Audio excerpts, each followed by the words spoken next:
Hi everyone! Welcome to another MSI Insider live stream, and I'm here again with the one and only Ruudt. Welcome, welcome. And yeah, you can already figure out a bit what happens when Ruudt is here, because that usually means that we're going to talk about a technical topic, that we're going to do live demos, and today we're going to do that with Intel's latest high-end CPU, the Core i9-12900KS. So we already had the 12900K, we had the KF without integrated graphics, and now we have the KS, which is, well, the highest end SKU basically. So even faster than the regular K, how much you will see later on in the stream. We also have a nice giveaway today. So if you go to msi.com/2/insider, or if you follow the direct link that our bot will put in the chat in Twitch and YouTube every 5 minutes, you will go to our Gleam page. Within Gleam you can perform certain actions. The more actions you perform, the bigger chance you will have to win. And also, if you're a returning visitor, make sure to claim your loyalty bonus to have a slight edge in the giveaway. So yeah, 12900KS of course is an Alder Lake CPU, like all 1200 series. We did a dedicated live stream about this with a lot of details, but for the people who have missed that, let's quickly give you a short recap of what Alder Lake is, because Alder Lake is quite a lot different from the previous generations that we had from Intel. So basically all the way back to Skylake, what was it, 2015, Ruudt, I think? Ooh, that's a good question. Could be, yeah. I think basically from Skylake onwards towards all the way to Rocket Lake. It's also in the core they were actually quite similar CPUs, and also of course they got faster, higher clock speeds, they got more cores eventually as well. More pluses. Yeah, a lot of pluses. Still 40 nanometer, but a lot of pluses in the production process. But in the core, they were actually in the architecture. They were still very similar to each other when looking at them from a technical point of view. But with this generation, Alder Lake, that's a lot different. So you not only have a lot of new technologies, like for example DDR5 memory, like PCI Express Gen 5 as well, but also the way the processor is built is quite a lot different. So let's maybe take a bit of a look at how this is different from previous generations. From mobile, you may already know like the big little architecture kind of things that you have in a lot of mobile chips for quite a while already. I think like a year, about 8 maybe. Yeah, it could be. Yeah. Yeah, it's quite long already. But for desktop CPUs, until Alder Lake, all processor cores within the same CPU were always identical. So in some situations, you had like, for example, a 4-core CPU without hyperthreading with 4 cores, but all those 4 cores were identical. Also, if you have it with hyperthreading, then every single core in that CPU also had hyperthreading. For Alder Lake, that's different, because they're now making a division between performance cores and efficient cores, so short for P cores, E cores.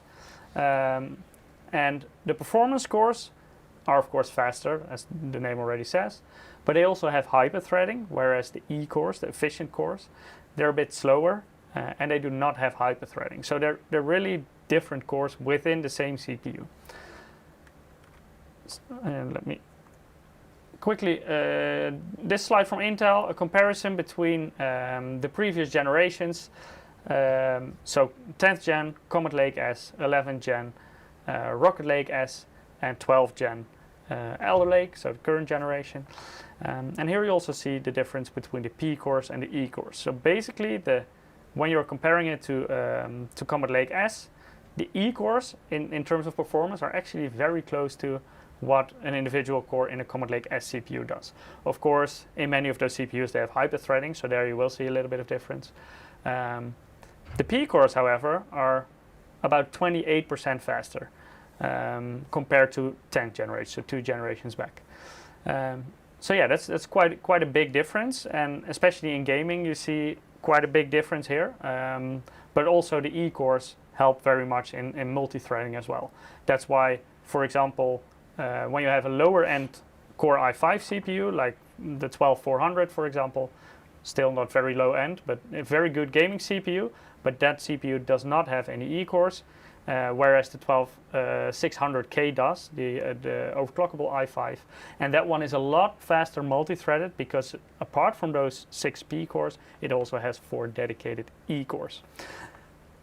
Let's take a look at the current lineup. These are the K SKUs. So here you don't see the SKUs, for example, that don't have any E cores. But with the lower end SKUs, the non-K one, you only get the P cores, no E cores.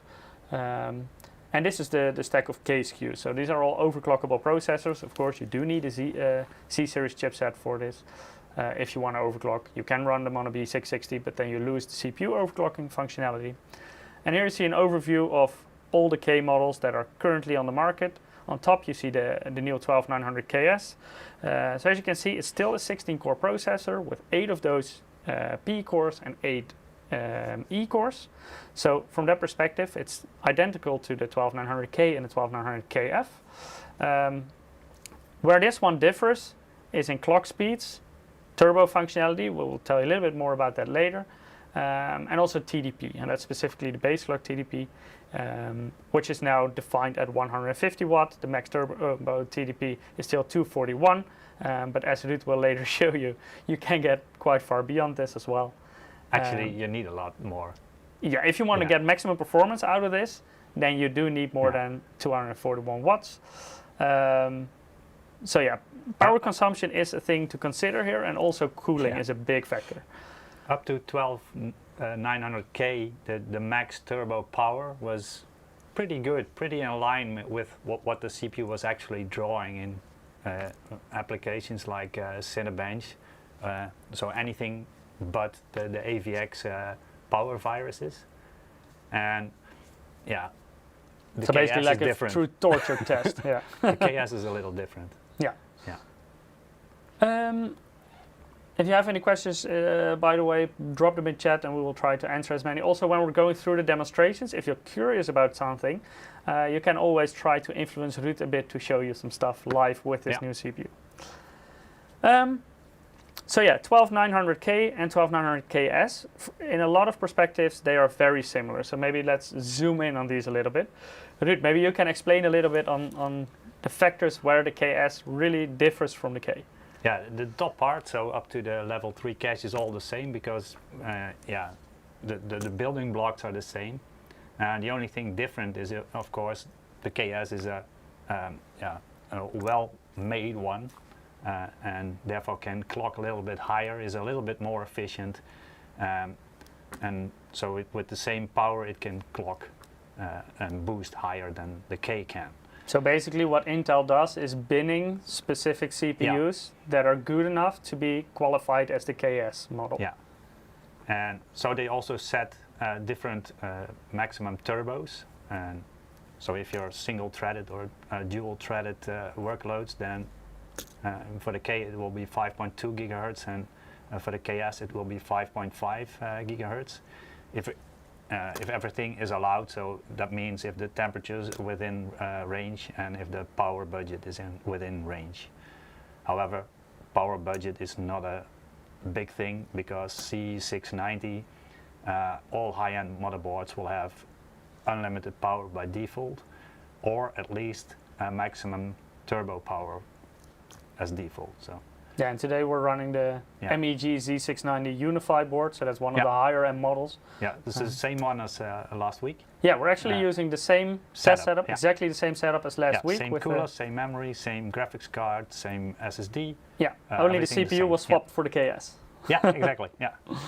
So hopefully we can draw a little bit more power today. Yeah, I already saw some people in chat who were watching last week and are very curious if the 1000 watt power supply can still handle the KS together with the RTX 3090 Ti. Yeah, we'll demonstrate that in a bit. Yeah. Also the E-cores are allowed to boost a little bit higher, so 4.0 gigahertz instead of 3.7 or 3.9 depending on the workload. Oh, by the way, the P-core all-core turbo is also quite a bit higher. But that also comes at a power budget cost, so you're not going to cut it with 241 watts, that's for sure. I see Crispy Silicon noticed, whoa, the TJ Max is 90. Yeah, that's something I've discovered on the arc.intel.com website. It's their specification website, and it showed 90 degrees for TJ Max. So that's 10 degrees lower. Yeah, than so for the you would 1200K. expect that it starts throttling at 90 degrees centigrade, but actually it's still thermal throttling at 100, but the 90 has, it does. I'm not exactly sure how Intel has intended it, but it has something to do with the thermal velocity boost. So that's the TVB that you also see in this Yeah, table but a couple of I times. made a mistake because there it says TBV. I think I made a typo then. Oh, okay. But it's Yeah, thermal that must have been velocity me boost, because I've been typing that's this. a typo. Anyway, sorry for that. Yeah. So the it's last one is TVB, the thermal last one is velocity correct, boost. Yeah. The top three are incorrect. Yeah. So what the thermal velocity boost normally does is that for Rocket Lake, for example, thermal velocity boost would lower the turbo by 100 megahertz if it reaches 70 degrees. So above 70 degrees, a 100 megahertz turbo would be lost, and below it, the maximum thermal velocity boost would be upheld. So Crystal Silicon is asking, so ABT will go over 90? Yeah, ABT is something that's it's very dynamic, and because it's more adaptive like a power boost technology, right? Yeah. That's what we saw with the 11900K for the first time, and that will boost also beyond the normal power limit. So yeah, and with this one actually it does the same. So you can see it in action sometimes that it will kick in just above the 5.2 gigahertz. But it's not very common because this CPU is very hard to cool at that load. So it's an all-core turbo, or more than 4 cores, I believe, is the technical description. But above that amount of threads and cores that are fully loaded, then the power is also quite high and hard to cool because it's a CPU with a very small die, or small compared to a GPU, for example. And if you put like 250 plus watts in a very small area, then good luck cooling that. Yeah, so if you have a larger area, like you for example see with high-end desktop platform CPUs, they're quite a bit bigger. Yeah. Then it's also easier to dissipate the heat, simply because you have more surface area to dissipate the heat from. Yeah. Edwin K is asking, does the processor get hotter than the 10th generation Intel? No, actually, exactly the same, 100 degrees. We're getting into a situation now that one of the best stock water coolers is unable to cool maximum turbo at this CPU. So I was preparing for this live stream, and I thought, okay, can we eke out some more performance out of it? And then I'm running into thermal limits, very similar to any high-end gaming laptop. And that one always thermal throttles because the cooling capacity of a notebook is very limited. So basically, if you're getting this CPU, then it is extremely important that you also invest in extremely good cooling, because even we're using an S360, which is like a very, very high-end all-in-one liquid cooler with a 360mm radiator. Yeah. So it's one of the best all-in-one liquid coolers out there in terms of thermal performance. But even with this one, in certain situations, we cannot extract the maximum from the CPU. Yeah. So, but if you're, for example, into custom liquid cooling and get like a really high-end custom liquid cooling block, you may be able to get some extra out of it. In that situation, you can also go for multiple radiators. I'm not entirely sure. Will that make a difference, Ruudt? What do you think? I think it will make a little bit of difference, but personally, I think it will still not be enough to start overclocking. So if you're using a custom water block and put a high end on it, and the contact is good, the water flow is good, I think you can get the maximum performance stock out of it. Yeah. And that's with thermal velocity boost and force. So you're not gonna lower the clocks, but so the 5.2 all-core clock should be possible. I already see some mentions in chat. They're talking about a collector's item.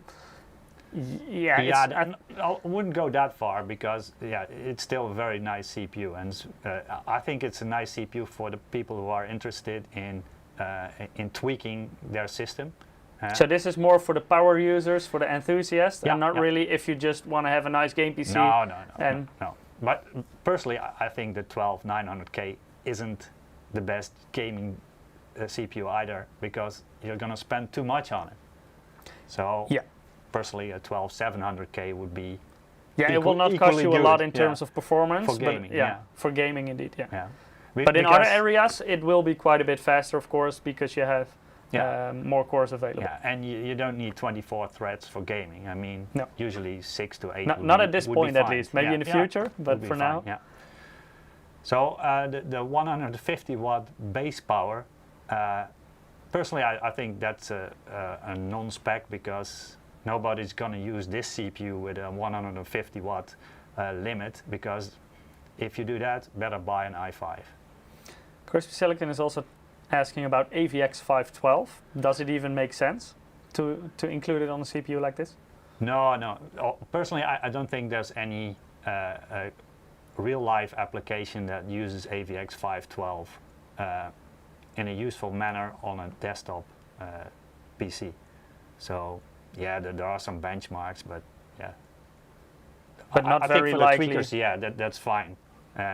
The most common one used is probably Prime 95, but that's usually just to test the cooling. Nothing else. So basically, just to get maximum power draw out of your CPU. And there will be, at least there are rumors that there are Alder Lake workstation CPUs coming, and that probably will have the AVX 512 enabled. Maybe they're gonna lose the E-cores for that. I'm not sure, because with the 12900K, you could enable the AVX 512 with the older BIOSes. I'm not sure if that's still possible with the newer ones, but you had to lose the E-cores. So disable the E-cores, and AVX 512 would be back. Just before anyone quotes us, this is not something we know already. So this is also, we're just speculating what could happen. Yeah. And we saw people do it on the internet and disable the E-cores and got AVX 512 in return. So, so at that time there was a way to do it. I'm not sure if the current buy is still allowing that. But for most users at home, it doesn't make sense to do that, right? It's better just to keep those E-cores enabled. I personally don't know any program that uses AVX 512 in a more efficient way than AVX 2. Yeah. So, Denrich asking, is the Z690 Carbon Wi-Fi good for overclocking? It very much depends on the CPU you're going to overclock, of course. But even the Z690 Carbon has a very beefy VRM nowadays. I would say all our gaming models in the Z690 range, so even the Tomahawk and the Torpedo, they all have a very strong power delivery circuit on them. They're very suitable for overclocking. Specifically, i5, i7 will not be an issue at all for sure. i9 should be fine too. Like on an i9, you will run into different issues. The VRM will not be the issue here. It's the cooling of the CPU that will be your bottleneck. It will not be the current that you can deliver by your motherboard nowadays. You could, with LN2, you could stretch that a little bit. Yeah, indeed. I'm not sure how far you could go. I haven't tried that. But for sure, Z690 Carbon Wi-Fi is good for overclocking. Now, of course, I'm talking about CPU. If you're really interested in extreme memory overclocking, then I would not go for the Carbon, because it has 4 DIMM slots. So if you really want to achieve the highest DDR5 memory speeds, then you would be looking at a Unify X or the Mini ITX Unify, because they only have 2 DIMM slots. So you'll get a clearer signal to your memory slots, which will allow you to clock them even higher. If you go with LN2 overclocking, probably the Unify would be your first option, or the Unify X, because those boards have also voltage measure points and the more overclocking features that the hardcore overclocker needs. Ruudt, also more options in the BIOS. That's a very nice bridge, because talking about overclocking on a Unify X. Taik, our overclocker, already has been playing around a bit with the 12900KS on that Unify X motherboard. and already managed to push out clock frequency of 7,450 megahertz. And this is just an early result, so definitely possible that this will get a little bit higher in the future. But yeah, this is of course with LN2 cooling. You cannot achieve this on air cooling, just to make that sure. So today we're not going to do LN2. So we'll be showing you what basically everyone who buys a very high-end all-in-one liquid cooler can get out of a 12900KS. If you're into custom liquid cooler, you may be able to get out a little bit of more performance out of them, of course based on the custom liquid cooling setup as well. So yeah, let's maybe start into some demonstrations. Yeah, okay. You can switch over to the capture. Yeah.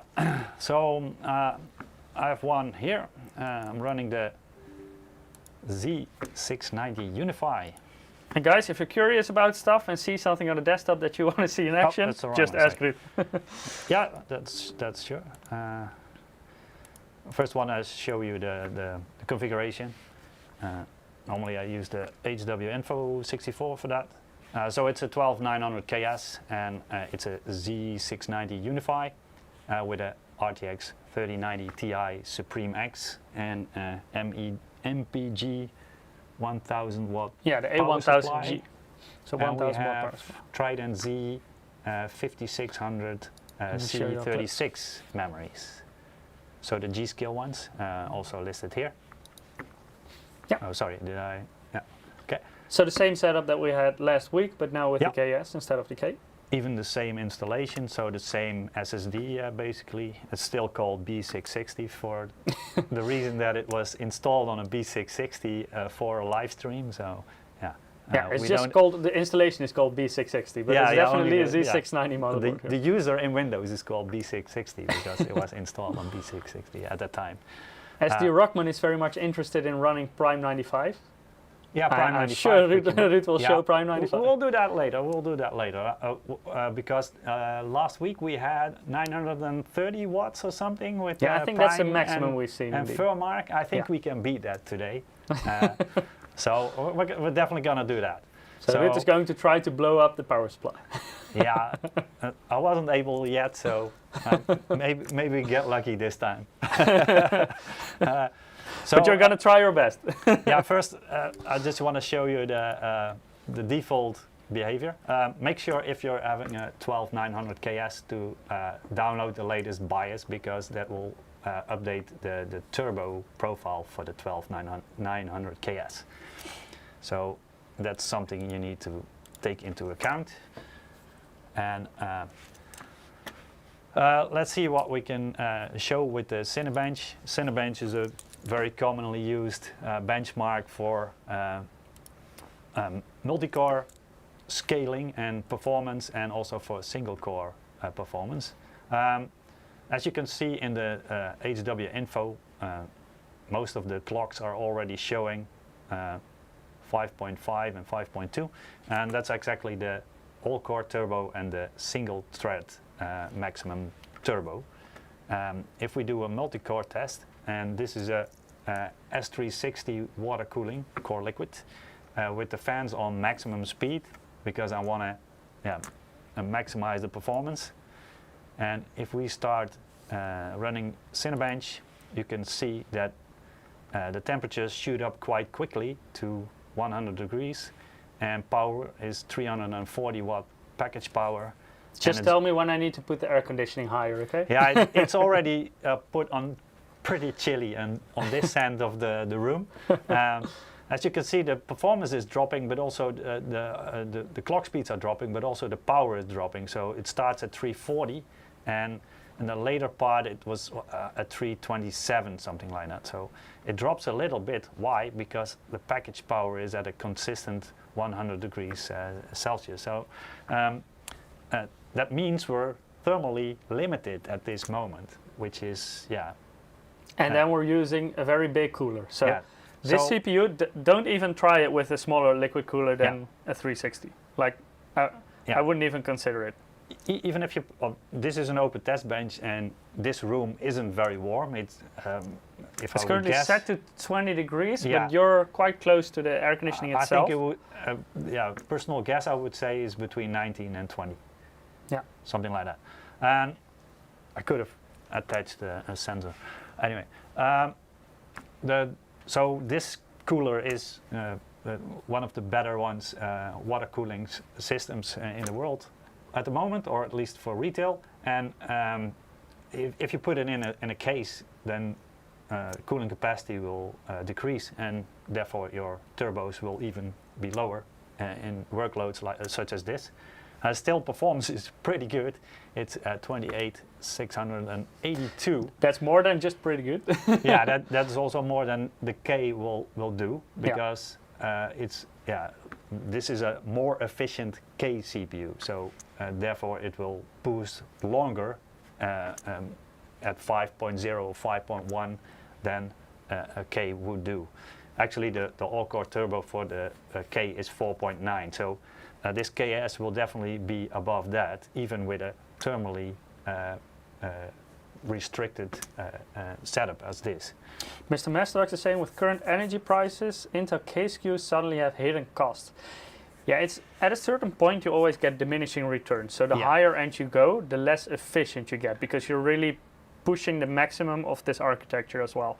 So yeah, in terms of efficiency, like the i5 will be more efficient than this KS, for example. Yeah. But on the same settings, when you compare, for example, the 12900K to this 12900KS, you'll probably be able to run this CPU at lower voltage and lower power consumption than that same 12900K on those settings. Yeah. So from that perspective, I would say this one, it can be more efficient, but you can get more out of this, but then you will get an exponential increase in terms of power consumption. So yeah, if you don't have solar panels on your house, then you may want to consider going for a different CPU. But yeah, this is not just a CPU because you're just building a random gaming PC. This is really because you want to have the best of the best, and you want to fiddle around with it. You want to see what you can get out of it. This is definitely not a best buy CPU. This will be no value for money CPU. So, and I look at it as this is Intel's showcase of what they can do, and also the race is on for the fastest gaming CPU, because probably next week there will be another CPU. Probably. Not sure. Yeah.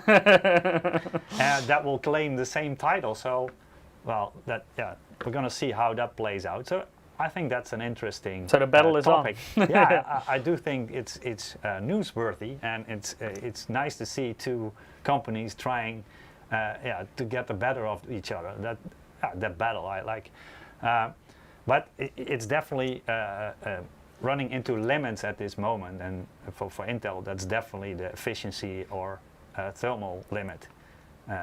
So what can we do about this? So I was thinking, well, overclocking is undoable with this setup. So what can we do? We can try to lower the power. That's basically what you can do, and that's also what people try in laptops. So in laptops, a common tweak is to undervolt it, either through the BIOS or through software tools like throttle stop or other programs that will like XTU, and that's basically what we need on this desktop as well, even if it's an open test setup. So yeah, something that's very new that we haven't needed before. So by the way, quickly in between, I see a question from Infrared Visuals. Mike, was that a sculpted rock on your desk the other day? That was sick, I love it. I think you're talking about this rock right in front of me. Well, it's not an actual rock. And it's actually on my desk. Yeah, but I don't know actually what kind of material it is, because I'm not actually physically behind that desk. No, yeah. But I don't know what it's made of. It feels like it's some kind of plastic. Yeah, but it is kind of heavy. I don't know if there's something inside, maybe. Not sure. Yeah. I'm not sure, but it looks pretty cool. Yeah, if you tap it, it sounds like plastic. Yeah, it has a plastic coating for sure. There might be some sand in it, or just to weigh who it knows? down. Yeah. Or maybe even concrete or something. Let me Anyway, see yeah. if I have some more questions. Oh, I had the wrong button there. I'm already spoiling some benchmarks. Yeah, no problem, no problem. We're not gonna do a one-by-one comparison between the K and the KS. We already did that, and we'll show you the results later on to see if there's any merit on claiming the fastest gaming CPU.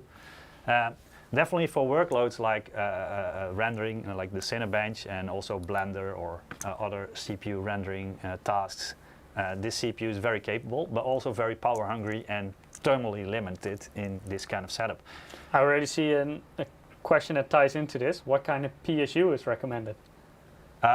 Depending on the GPU. Yeah, at the very moment much we depends are on this. using an RTX 3090 Ti. Yeah. Speaking of not the best value for money GPU either.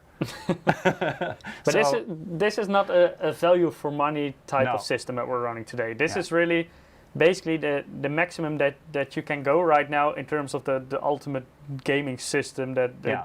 that a consumer can buy on the market. Yeah, and yeah, if you're worried about energy prices, this is the worst system to get at the moment, I think. Yes, and especially this combination, because you're asking about what kind of PSU do you recommend. We're running a 1000 watt power supply for the combination of a 12900KS and an RTX 3090 Ti. That's the minimum. Later on we will show that as well. Don't go lower than 1000 No. watts because it will not be able to power it anymore. But if you combine it with, for example, a 3070, then a 750 watt power supply would be fine. Yeah. So Yeah, and that's always very dependent on the On the GPU GPU, as well. Yeah. even though this CPU is drawing almost as much power as we saw 340 watts, that's already 3080 territory. So Yeah. yeah. But the 3090 Ti can go quite a bit higher than they that. can get a little more power. Yeah. Power. I can also run the single-threaded benchmark, and as you will see, I'm not gonna run it fully because it takes too long, but we should be able to see some spikes into the 5.5 gigahertz. And only 2 cores are able to do that. That's P core 6 and 7. So this should peak sometimes to 5.5, and you see some very small spikes here. So normally it's at 5.2, and also because the load will be distributed over the core. So one core will take a load and then the next core. So they're taking turns. And now it's boosting quite nicely. Then it drops off again. So this is the default behavior for single-threaded, and then you can also see that the power is about 50 watts, so nowhere near the thermal limit. So also single-threaded, when you're stressing all cores, for Yeah. example in Cinebench, it will not boost to that 5.5, right? what are, If you're running the multi-threaded test, No, for no. example on Cinebench, No. it will not go No. in these frequencies. no, the default will be 5.2, Yeah. and yeah, with advanced boost, it theoretically could even go higher, but there's almost no documentation about And then that. also that's where cooling becomes an issue because Yeah. you're stressing all those cores down. Yeah, and with games you're looking at a much lower power consumption. So I saw the maximum is about 150 watts, and so that's only half or even less than half of the power drawn in Cinebench, and that's thermally constrained. So I'm gonna stop it, and I'm gonna try and get into the BIOS. So what happens is, at the moment we're limited by the cooler.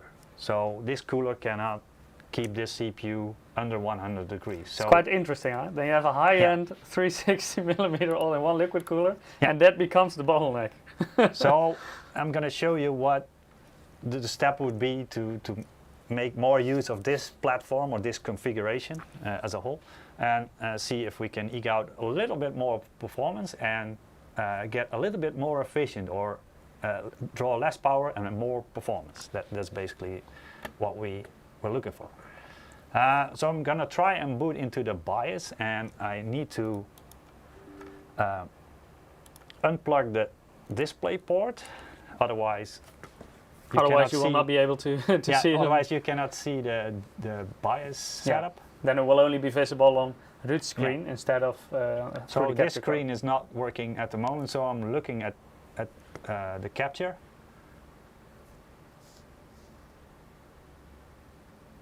Also, the Alder Lake BIOS boots slower than previous Intel platforms. That's very common.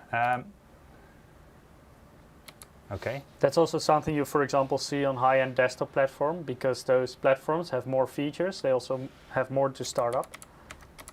It's not working.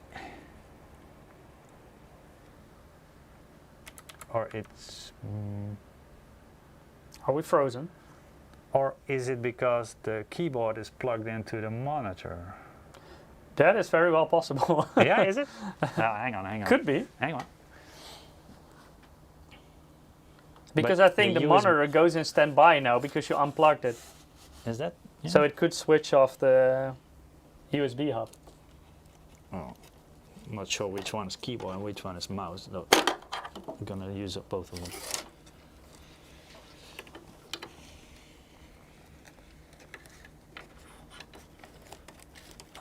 We haven't tested this part. Sorry about that. We'll fix it on the fly. Okay, then Yeah, I this think one the monitor can went to unplug. the standby would be my guess. And it will take the hub with it. Yep. Something like that. Also, the keyboard lights were off, so not sure. However, this cable came off. Oh, okay. Oh, yeah, there we go. Yeah, I think it powers down the hub when... Yeah, but might also... No, I'm not sure. We're gonna see. So we're in the overclock menu. I only set the XMP1 profile, so it will boost to the highest memory speed that this module can do. And so in this situation, it's DDR5 5600. Yeah.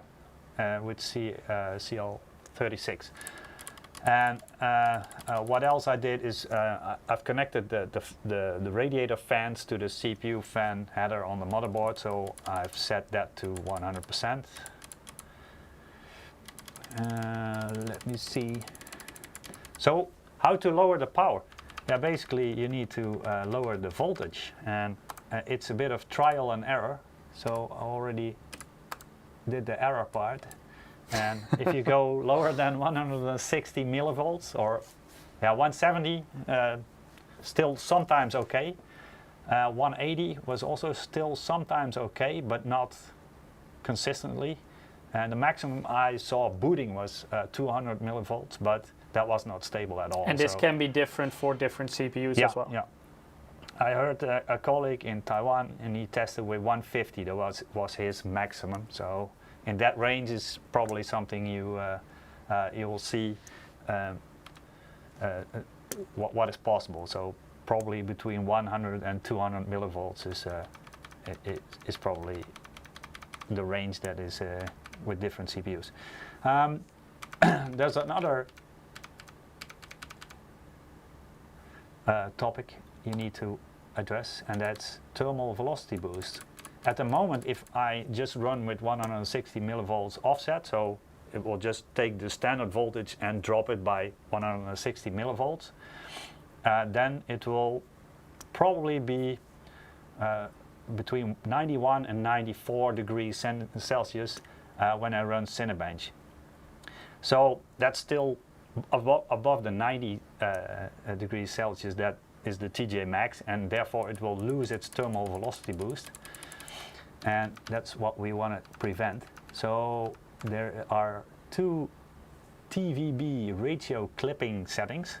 The first one is for anything but the 12900KS, and the enhanced part is introduced with the 12900KS. And what it does, if you enable it, you can set a table, the TVB point configuration. It's a whole table, and you can set all kinds of offsets with different P-core loading. So 1 P-core or 2 P-cores up to 8.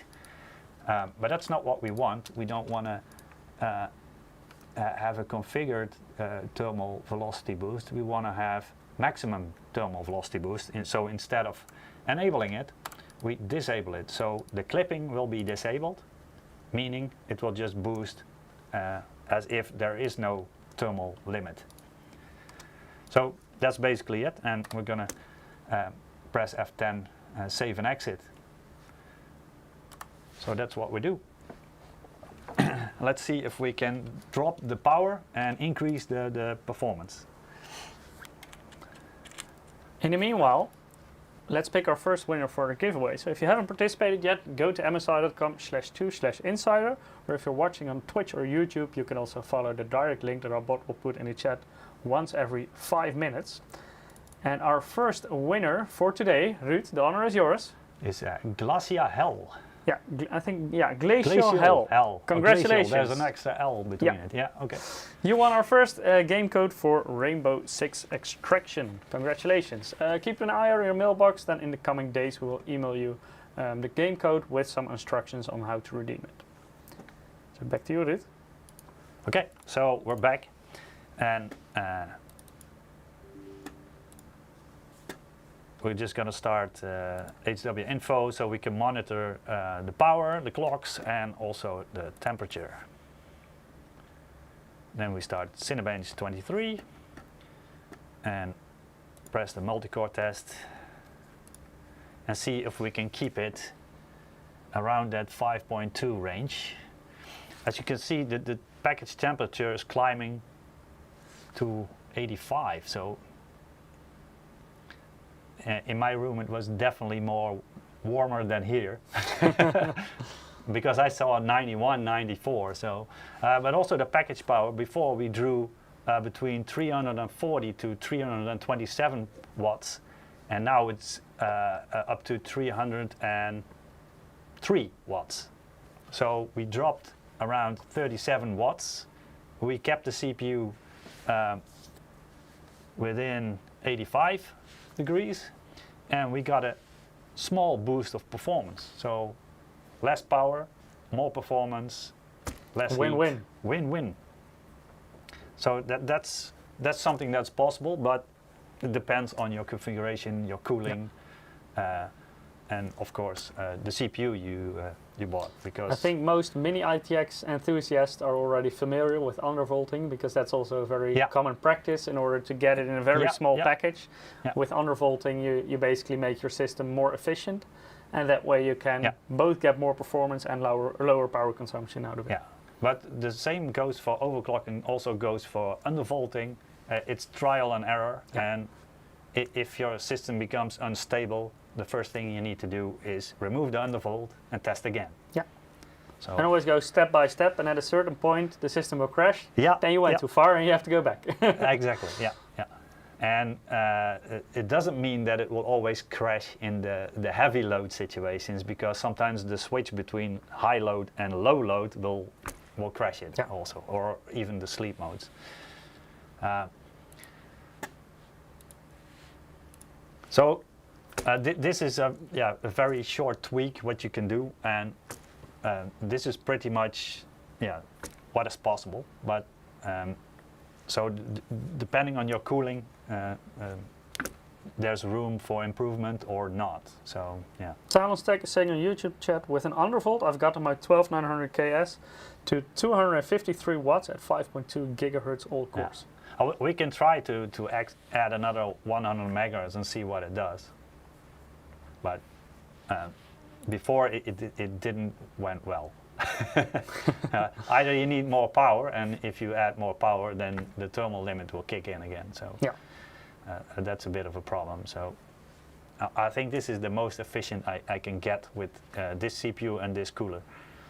And this also very much indeed depends on your environment. So if you're in a very hot country and your room temperature may be 5 or even 10 degrees higher, then you will get less performance out of the CPU, simply because you will run into the thermal limits faster. So it will basically cost you performance right away.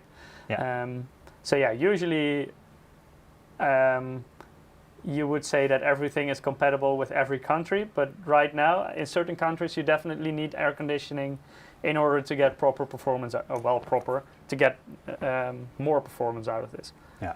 So this cooler room already improved this situation. So therefore I thought maybe in this room I can overclock 100 megahertz maybe. And maybe we can get away with that. I can show you that in gaming it doesn't even reach that kind of levels. Last week I think Eric showed Hitman 3. Yeah. And that is one of the titles that will stress the GPU, this RTX 3090 Ti, and the CPU as much as possible if you run it in 4K, 4K resolution. But you will see that even though that the CPU is loaded a bit, it's not really stretching its legs yet, so to speak. I hope we didn't disappoint some of our viewers from the Middle East and from certain parts of Asia that can get pretty hot. I forgot to launch the afterburner part. As the Rockman says, maybe we should put our PCs into the freezer to get better cooling and have a cutaway so the keyboard and mouse can be reached. Now I'm doing too much at the same time. But then you have to watch out that you don't get any moist.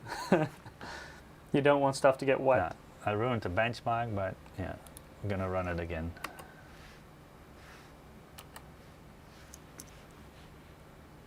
Can I just quit it? Yeah, okay. Okay. Actually, in the past, I have been doing some similar kind of thing to cool my PC, but then I basically used an old fridge, and I used the cooling performance of that fridge to cool the liquid cooling, basically. So I could get the cooling fluid under 0 degrees Celsius, and that way I was able to cool my PC. But that was, of course, not a 24/7 setup. That was just for overclocking to run certain benchmarks. I did not run it in my PC by default, but yeah, that way you can definitely use a fridge or an old fridge for some additional cooling. Bane says there's cryo cooling, yeah, that as well. And this CPU is, of course, a very nice model if you're into extreme overclocking, if you're, for example, using dry ice or even LN2 cooling. That's when you can really get more performance out of CPUs like this.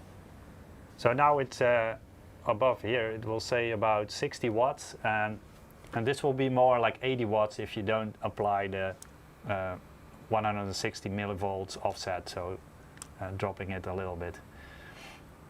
But you can also see that a little bit higher, that the frequency of the CPU is bouncing around between 3.3 gigahertz and 5.2, so the cores are not all loaded because you have 24 threads, and yeah, probably modern games cannot utilize that so number. Core 7 will not be always utilized, and then it will just drop down to 3.3.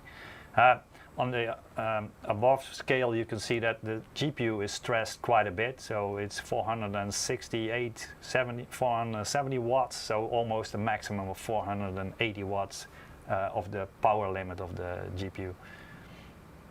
I see Raphael is lucky. He says, I live in Jasper, sub-zero Canadian overclocking for half the year.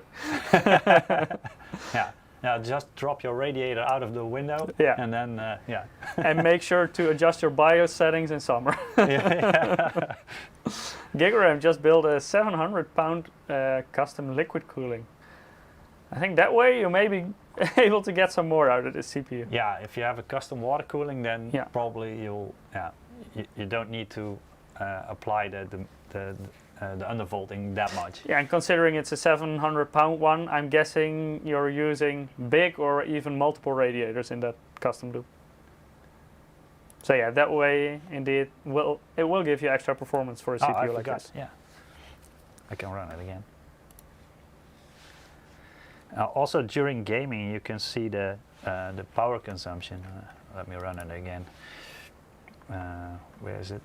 The Droid game. I connected. Let me quickly Reboot this to reconnect to your phone. I'm 77 at the moment. I think your phone think maybe switched network. Oh yeah, damn. Because I walked out of the room. Yeah, then it switches Yeah, to a different now it's network. at mobile again. Hang on. So Gigaram says, yup, to 480 millimeter and 54 millimeters thick. Then you have one hell of a custom liquid cooling setup. So that way, indeed, may give you better results. There we are. Should be there.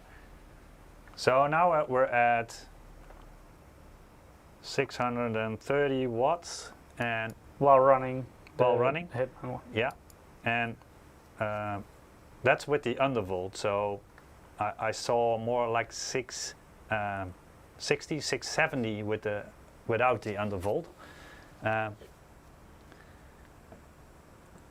So also in gaming, it will drop the power a little bit while keeping the performance exactly the same.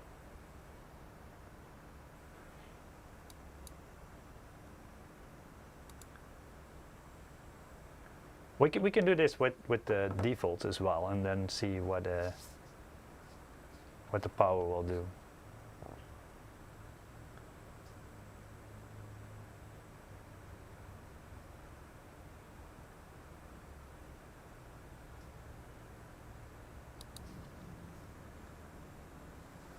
Yeah, so right now you can also see the separate consumption for the CPU and the graphics card on the right in the graph.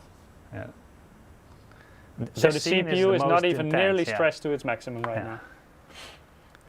The last scene is the most extreme power draw on the wall, and that's around 650 with the undervolt, and I think we can increase that. So I'm gonna undo the undervolt and then come back, and then we're gonna take we're gonna try and see what kind of power draw we can maximum get. Also with the Furmark and the Prime. And I see a question from Jack Gavin. Is the i5-10300 a good CPU for gaming? I think like in general, when you're looking at the K series, the i5 has, for example, the E cores, whereas the lower end i5s, the non-K models, they only have the P cores. But for gaming, that doesn't make that much of a difference. So even the lower end i5s, also for example in the live stream we had the 10400 or 12400, then you see that those are still very good CPUs for gaming. Oh, sorry, I misread it. This is the 10300. Okay, then yeah, it's still for gaming it's still quite a good CPU, but it's not as fast as you will get with the current generation, because those newer models of course give you a higher single core performance. Also depends with on those the new GPU, of course. Yeah. If you're running Ultra HD and your GPU limited, then it doesn't make much of a difference. No. But if you're playing in 1080p with very high FPS, then you will see a difference with newer generations. So I would say the 10th generation i5, it's still a very decent CPUs, but for 1080p gaming on lower settings with high FPS, you can get better nowadays in terms of CPU. Also depends on what is high FPS gaming now. Yeah. Do you need 240 FPS or do you need 800? Yeah, which is of course very much dependent on what you play and what kind of monitor you have. Yeah. Because in certain games you will not even get close to those numbers. But if you're, for example, if you play CSGO, if you play Rocket League, Rainbow Six Siege, those games you can get really high FPS with today's CPUs. It's screwed up there. Mr. Mestrak says 12400F is an awesome budget CPU. Yeah, I totally agree. Let's keep it this way. I think it's one of the best CPUs right now in terms of price performance, specifically looking at gaming. Yeah. And it's not expensive, so no. Yeah.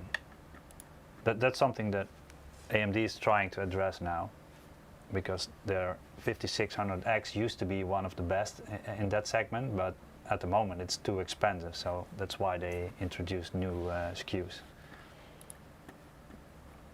Okay, So now the undervolting is off, so let's see if we can get more power in the game. Crispy Silicon is asking, what is the max ring clock with E-cores on? Not sure.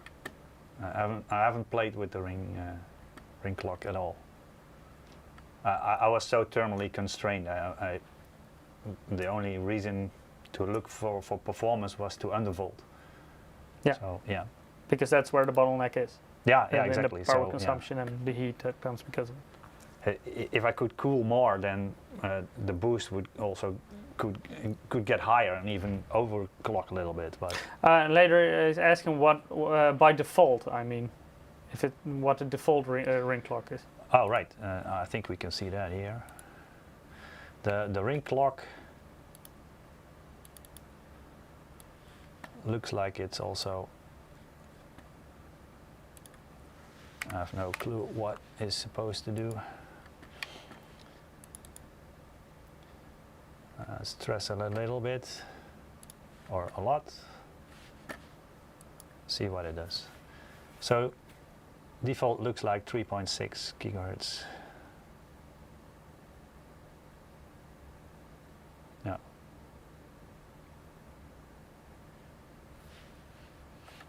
Not sure what the K does, by the way. Probably the same. Yeah, I think so.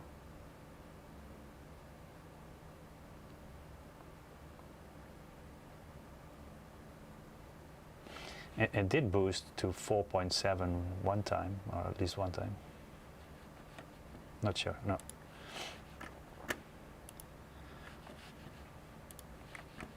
And I haven't disabled the E-cores either, because what we saw with the 12900K, the non-S, is if you disable the E-cores, then the P-cores will consume the exact same amount of power that done with the E-cores enabled. So they just get hotter. So basically they take the power that the E-cores don't. yeah, and it doesn't eke out any more performance, so you need even more cooling, because now the heat is concentrated in even smaller area of the CPU. So the heat density still gets higher. So yeah. So best to just keep the E-cores on. Is this CPU good for overclocking? You shouldn't be asking me, because I'm not an overclocker, but yeah. Because of the way with the big and the little cores, yeah. Probably the overclockers will disable the E-cores and start voltage tweaking much more than I have knowledge about. But that's going extremely in-depth if you want to do those kind of overclocks. Yeah, then you should be looking at other videos than this one. Our in-house overclocker, TopPC, usually makes nice videos about this, for example. Yeah, if you but he spends days and mostly nights just to figure out all those settings. Yeah, so now the undervolt is off, so now we see more like an 80 watt CPU, and also the power draw is a little bit higher. It started at 680. And now it's 660, between 660 and 670, I guess, is normal now. There's a reflection a little bit.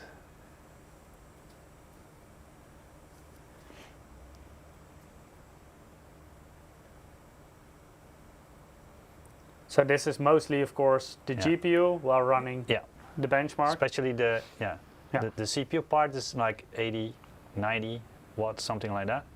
And before it was more like in the 60s and 70s. So keep in mind that the CPU is only a relatively small percentage of this total number that you're seeing right now. David James is asking, I read online that the 12th gen have been having bending or warping issues. Doesn't affect performance yet, but still that's not good. I haven't experienced, I read about it as well. I haven't experienced it myself. Have you seen something like that? Not sure about this CPU, but we had two 12900Ks and one 12400, and those were even inside the socket were perfectly flat. So, but I read on Igor's lab, and also Buildsoid was talking about it, and they used to lap their water cooling block if you zoom to the Droid cam, it's a little bit higher now. Now it's going to 700 something. So that's probably maximum power for a game with this setup. Yeah.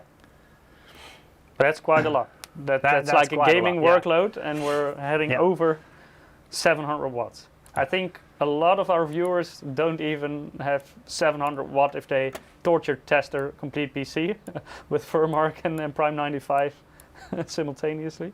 Yeah, so the CPU or the GPU was around 460, give or take, and yeah, I would say that the CPU was around, yeah, something like 80, 70 and 80.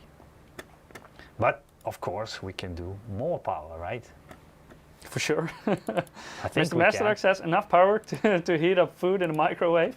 Where are PCs going? We're supposed to get faster CPUs for less power. Yeah, at a certain point, like a CPU like this is not made to be like the most efficient one in their lineup. It's just basically pushing the boundaries of how far can we go in terms of performance. And yeah, it's definitely diminishing returns here. So if you want to have like a very efficient PC, you can still get a very fast one, of course.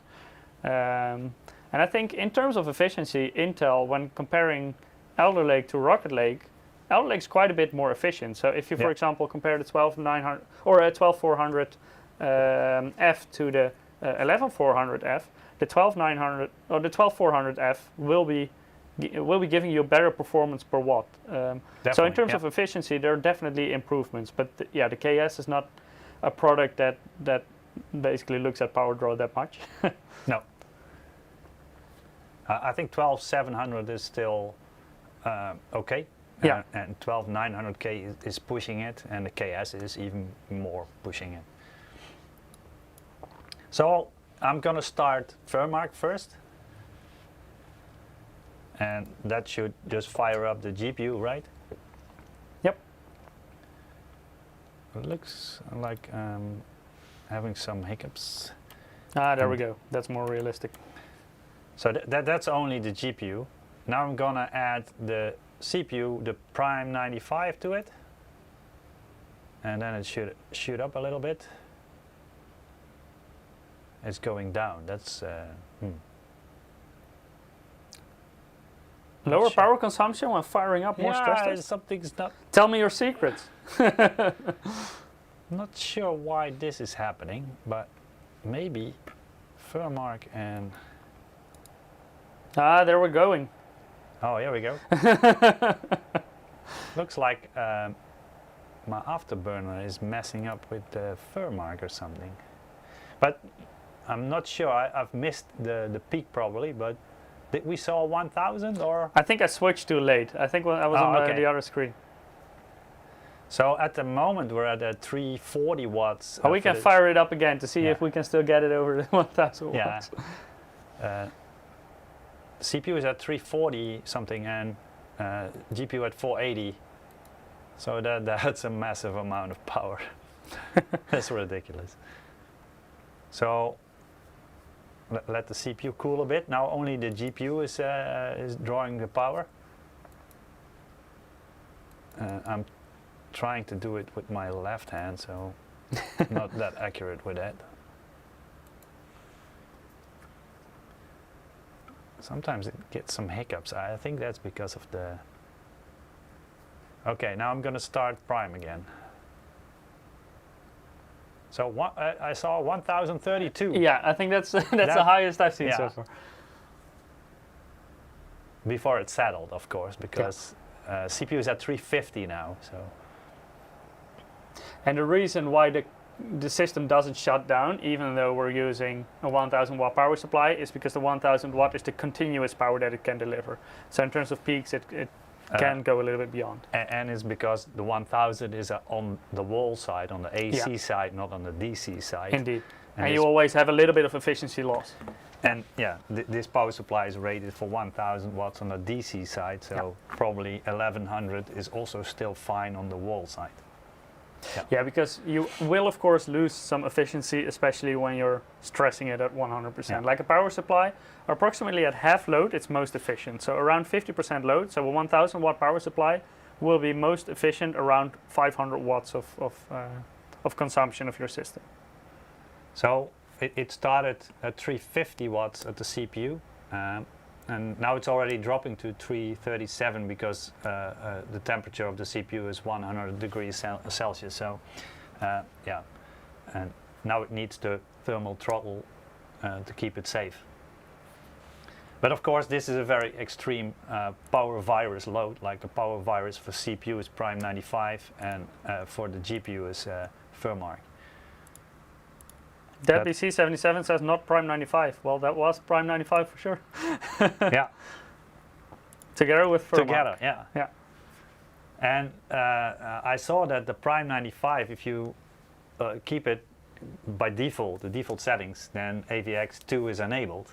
And the power draw will drop very quickly because the CPU will overheat much quicker with AVX2 enabled than with AVX2 disabled. So if you disable it, the temperatures don't rise that quickly and power draw keeps a little bit higher, and that's why we reached the 1000 mark. But only for a few seconds because temperatures will still shoot up to 100 degrees. So the peak power was 384 we saw on the CPU part. And the second time it was 353, yeah. That's what I saw in the Afterburner as well. I did have some issue with the Afterburner and the Firmark at the same time. I think both are trying to capture the sensors of the GPU. So might influence each other. I think this is a nice time for a second giveaway. Yeah. So if you haven't participated yet, go to msi.com/2/insider. Or if you're watching on YouTube or Twitch, you can also follow the direct link to Gleam. Within Gleam, you can perform certain actions. The more you perform, the bigger chance you will have to win. And let me draw our next winner for today.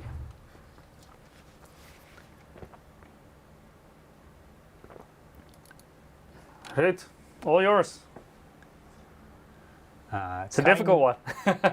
Kind Nemesis. Yeah, Kind Nemesis, congratulations. You also won a game code for Rainbow Six Extraction. I wanted to say Siege because you've been testing with Siege, but this is Extraction. Yeah, Siege I also have tested, yeah. I didn't test Extraction though.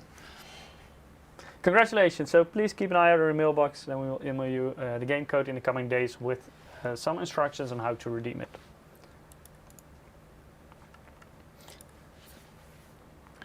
So I'm done demoing. I can show you very high FPS gaming on Rainbow Six Siege. But I'm curious about a game. What kind of frame rates are we getting on those kind of titles? Hang on. Where did I put the desktop icon? Okay, let's do Siege. Yeah, I think that's a cool one. But we're gonna use very low settings. Esports settings. No, yeah, not sure what esports settings. Esports settings, just put everything to the lowest. To low, okay, that's what we're gonna do. 1080p low. Or should we lower the resolution as well? Yeah, we could go 1080p low. 1080p low, okay, let's do that. And of course, this is with the Afterburner on, so that will lose a little bit of FPS. But still, should be enough for most gamers, I guess. Are you sure?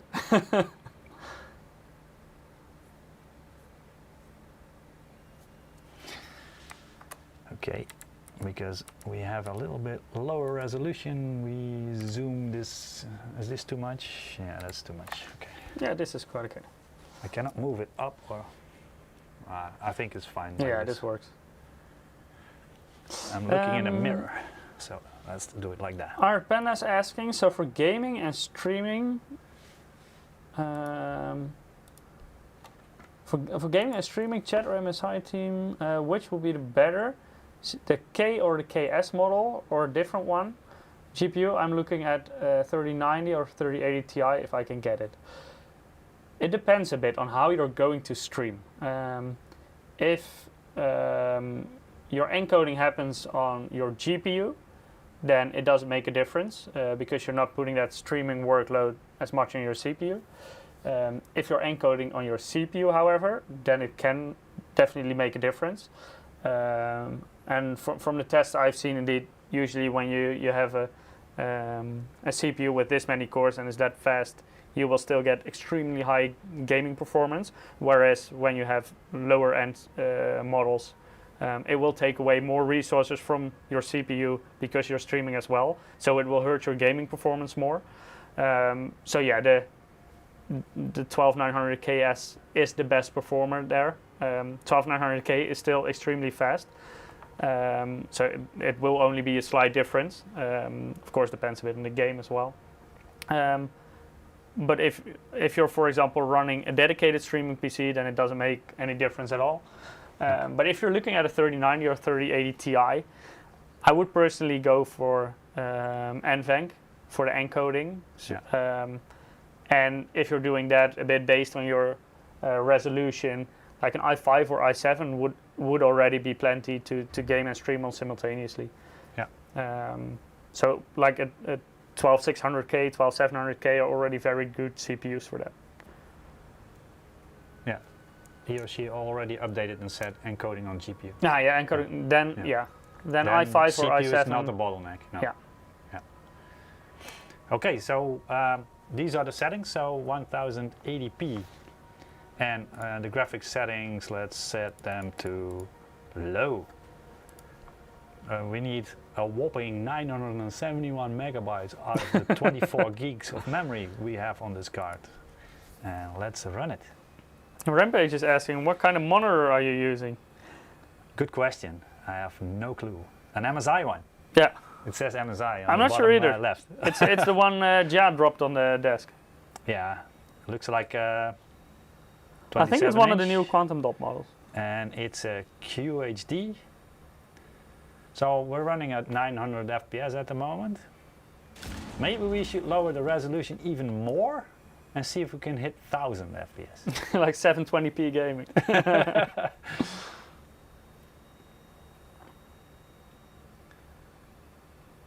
But yeah, at this point, this screens are staying behind. We don't have 900 hertz screens yet. Yeah. Even this is a very CPU intensive part because of the high FPS. The CPU needs to do a lot of frame buffering and stuff. So you can also see that the 150 watts of power is drawn by the CPU. Maybe my hand. And this is what often confuses people because they think if I want to play at the highest resolution and at the highest settings, then I also need the fastest CPU. Yeah, but that's not all true. The load is on the GPU and the CPU can just breeze by.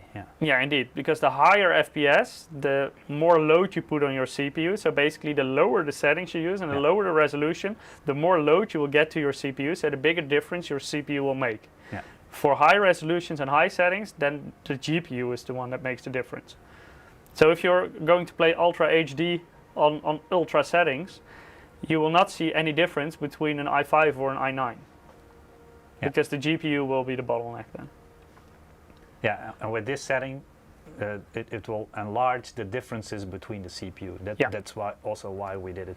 And with the 12900K, without any monitoring, like the Riva tuner, the afterburner, and the HW info on the background, would reach a similar score like this. But the KS without the monitoring on will reach the 889 FPS last time I tested it. So, want to see if we can beat the 1000? Yeah, sure. Go for it. 720p? Yeah, let's do 720p. I hope the capture card is... I think it should be okay. Yeah, it should be normal resolution, right? Yeah. I'm not sure if this game will scale at this resolution very well with the... Our capture card is fine so far. Okay, let's benchmark and see what happens. Afterburner is a bit big. Yeah, sorry. I'm gonna zoom it. Is that too small?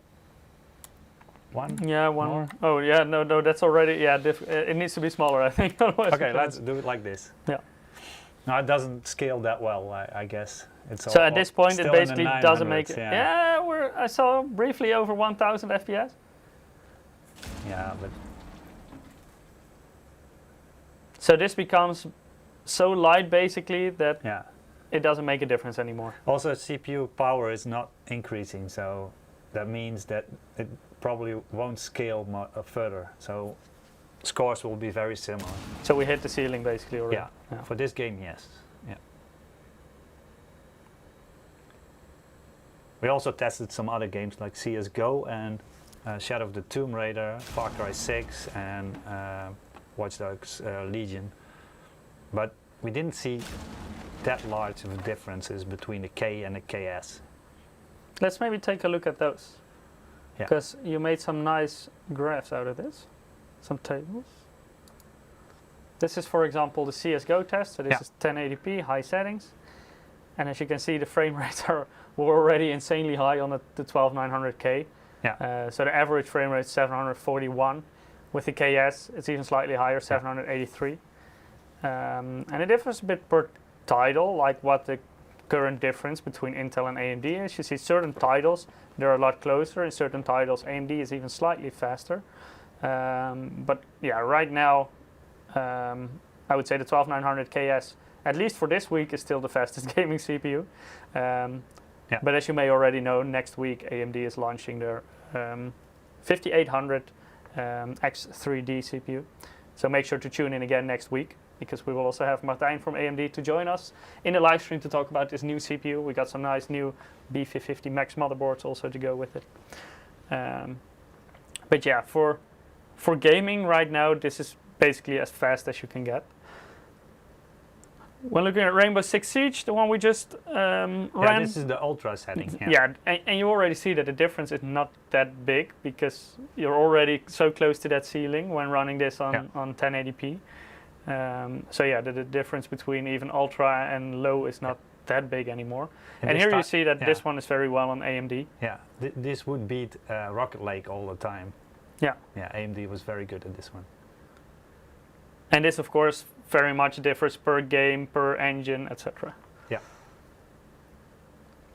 Shadow of the Tomb Raider, and this one is quite CPU intensive in general, right? Yeah.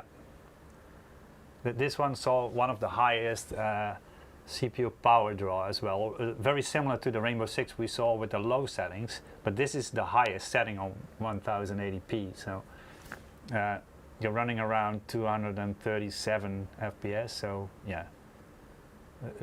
Extremely high power load for like medium high frame rates, and here so you not also extreme frame rates. And here you also see that in certain titles the difference between the K and KS is smaller. It also differs very much per title. In some you can see quite a difference, and in others there is barely any difference. Watch Dogs Legion. Also a title where Intel does relatively well compared to AMD. Yeah, Alder Lake, Alder Lake indeed. Yeah. But here the difference between the K and the KS is relatively small. Yeah. Same for Far Cry, also very close to each other here. Yeah, we didn't see much power draw in Far Cry. So not very CPU intensive. Power draw, sorry. Yeah. GPU was, in 1080p, then power draw differed between 300 and 360 watts, so it was very consistent, but not very high for a 3090 Ti. Yeah. Then you need 4K gaming. Yeah. And these were all gaming tests, but you also ran a bit of a comparison for Cinebench. Yeah, I did some tests, but Cinebench is the one that is most well known, and I think also shows the differences quite extremely. So. I see a question in chat, Art Panda, what was the temp difference between the K and KS at those peak FPS? I think the temps will be relatively similar, because they will just, at gaming workloads maybe a little bit different, because you don't load the CPU that much. With the heavier workloads like Cinebench, the temp difference will not be big, because it will basically run as high as the cooler can go. Well, what I saw was with the gaming benchmarks, usually the CPU was around 50 to 60 degrees Celsius. And did you see any clear difference between the K or KS, or pretty similar? Not really, no, because the cooling system is very much the same, and yes, the KS will draw a little bit more power because it boosts a little bit higher, but I don't expect a big difference. So power will be similar, and also the temperatures will be similar. Roughly says MSI MPG Z690 Carbon Wi-Fi motherboard paired with the i9-12900K did me well compared to other brands in terms of game benchmark. Great job on the improvements. Oh, thank you, thank you. I'm glad you like it. Also a very nice combination, I think. Carbon with because of course we do have the extremely high-end motherboards, but like the MPG models can also easily run a Core i9 nowadays. So that's something to keep in mind. Like if you're really going for the extremely high-end MEG boards, for example, you do that for the extra features, or you do it, for example, if you want to do extreme overclocking, then Unify X is, for example, a nice model. But especially if you're running a CPU at stock, MPG's motherboards and even MAG motherboards can easily run even the i9. Oh, let me see. I'm a bit stuck with my microphone. There we go. Someone's saying AMD uses like 1/4 of the watts though. In Cinebench that's almost true, I think, or 1/3 I would say. And but in gaming the power difference between Intel and AMD is a much lot smaller. Yeah. So if you do 4K gaming and the CPU does like up to 80 watts, AMD will probably do 60 watts, something like that. Connor Johnson is asking, these are all stock or with motherboard enhancements switched on? Now these are BIOS defaults loaded with XMP1 profile. So with this, the K and the KS are of course with DDR5 5600 CL36, and the 5950X is also with XMP but DDR4 3600 C16 memory. Yeah, that's also something to keep in mind. Like if you would run the 12900KS with DDR4 memory in certain situations, it will perform slightly lower, so the gaps will be smaller. But yeah, on the other hand, it's not like you can run the 5950X with DDR5. And also you don't want a bottleneck the 12900KS because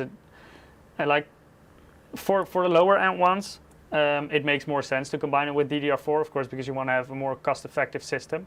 But if you're going with the 12900KS, you're going for maximum performance anyway. So I don't think there will be many people who are buying a 12900KS who will still buy DDR4.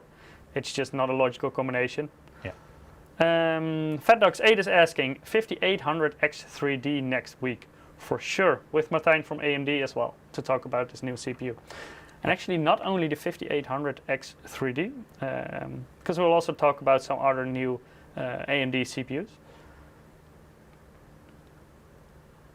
Infrared Visual is asking, any Call of Duty benchmark? I don't know what is installed on that system actually. No, we don't have Call of Duty on this one. Do we have another game? Yeah, someone's asking for Shadow of the Tomb Raider. I think that one is also quite an interesting one because that one has a relatively high CPU load, right? Yeah, we should be able to show you. That's installed on this one, so we're gonna... we can also take a look at the power draw when running a game like that, for example. Yeah. But it has a slight drawback. You won't be able to see 237 frames per second with two monitors attached. So one is the capture card you're looking at right now. The other one is my monitor.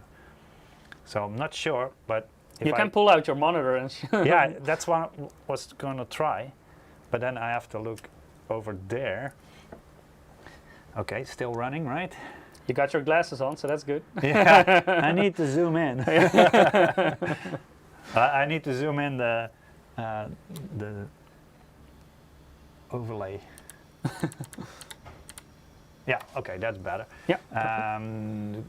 Options, display settings,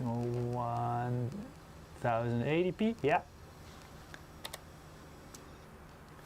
Here we go.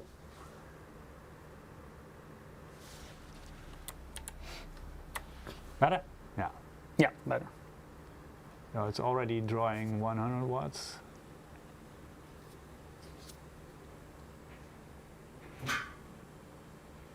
So the GPU is only drawing 370 watts. It's still quite a lot, but it's a pretty low resolution for a 3090 Ti, of course.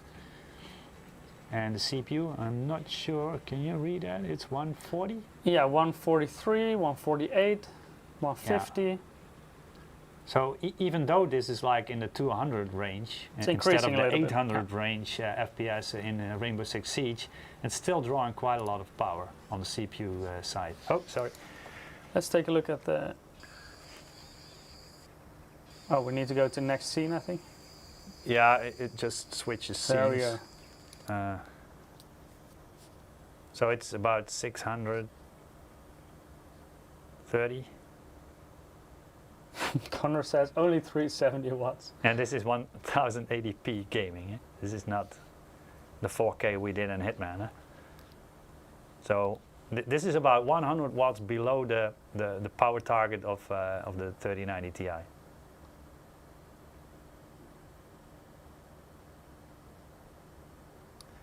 It's pretty consistent.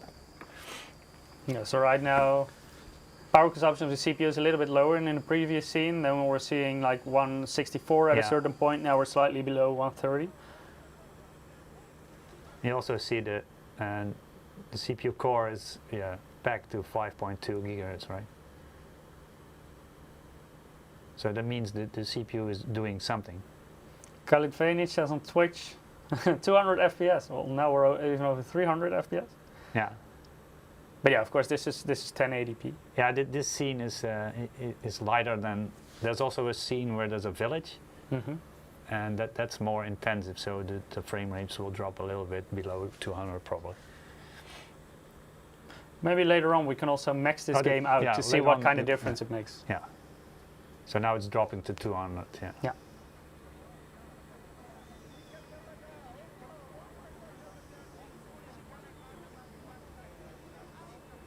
Because this game can get really intense on your PC if you max everything out. It's quite a demanding title. And it's usually like that with the AAA games. They're generally a lot more demanding than the more esports focused games. So games like, for example, Tomb Raider, Assassin's Creed, those kind of games, Cyberpunk, games with a lot of eye candy, ray tracing possibilities. At the moment it's doing 650 on the wall power. Connor is asking, is this with RTX on or off? This is with off. Yeah. So without RTX, yeah. And for that, it still looks beautiful, yeah, for sure. But let's see what it looks like if we're maxing out everything. So it's 230 with the the afterburner on, right? Yeah. So I can also switch to the 4K resolution, and you will see that.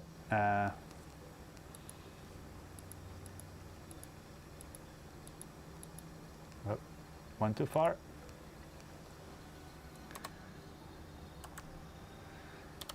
And then you will see the power will drop on the CPU and will increase on the GPU, of course.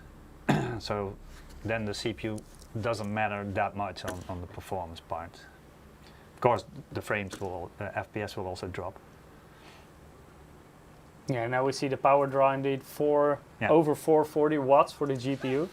And the power draw of the CPU only 74 watts, 76 now. On the wall, it doesn't matter that much. Still 630, 640. It basically like evens out. Yeah, it evens out. Yeah. So basically, the power draw is very similar on the wall, but yeah, the balance has shifted towards the GPU now. Yeah. Yeah.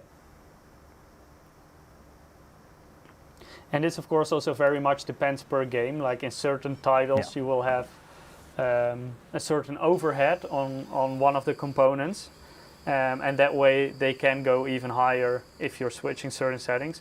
So right now you saw that the GPU had a certain overhead, and now when changing those settings you see that the power draw can still increase a bit, because I think we were at 360 watts in 1080p.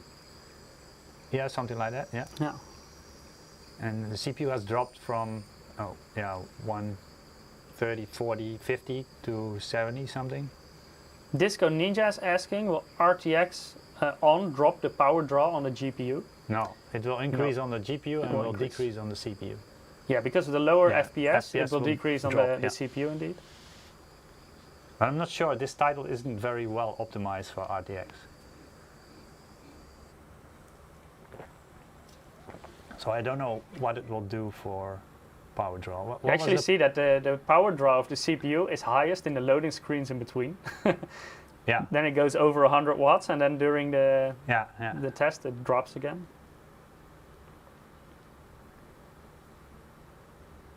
Yeah, this title used to be a nightmare for the first Ryzens also. Oh no, that was the other one, the older one. So now the CPU power consumption is quite low here. Just 77 watts. Yeah. For this kind of CPU, it's it's like 1/4.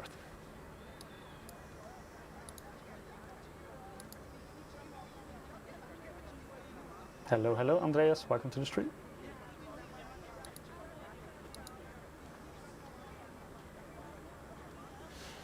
So yeah, now FPS still around 100 for 4K in a AAA title. This is still pretty good. Well, pretty good, very good. Yeah. But that, of course, in this situation has more to do with the RTX 3090 Ti than with the 12900KS.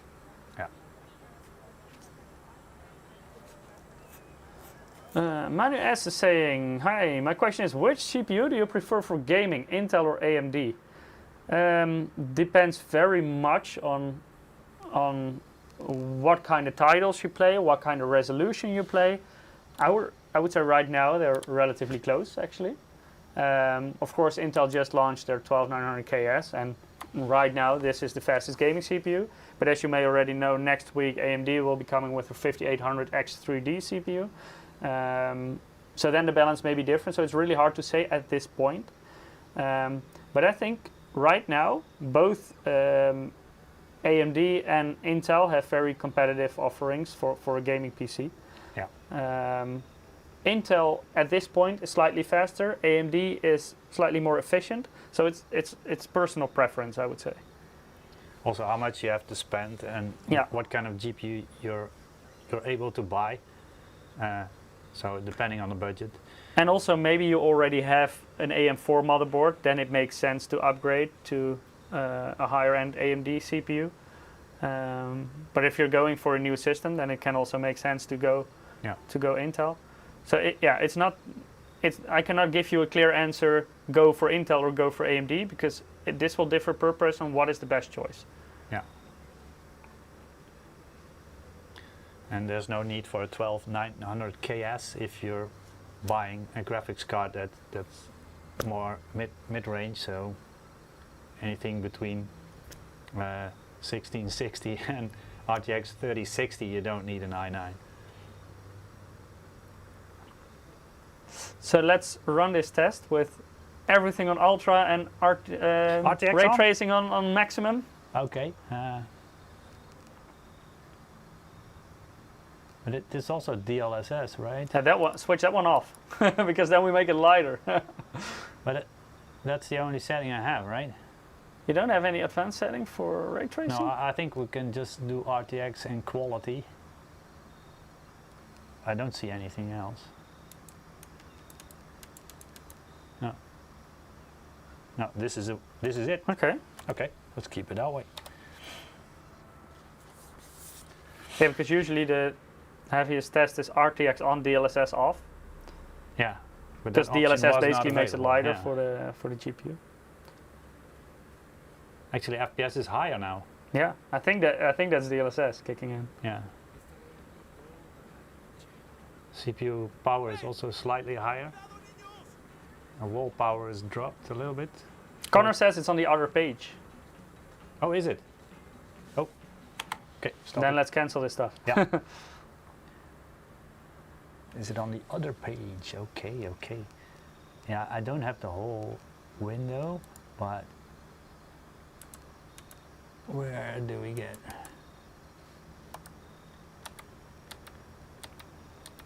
Ultra, right? Yes.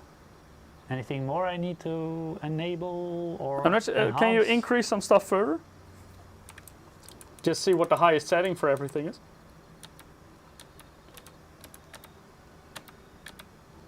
Yeah, Yeah, their it's normal already is the normal. highest.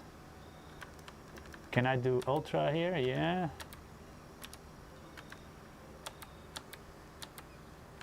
Looks like the best. There's no ray trace shadow quality. Does it have an ultra? Yeah, There was just leave it already on. ultra, yeah. Can texture filtering go higher?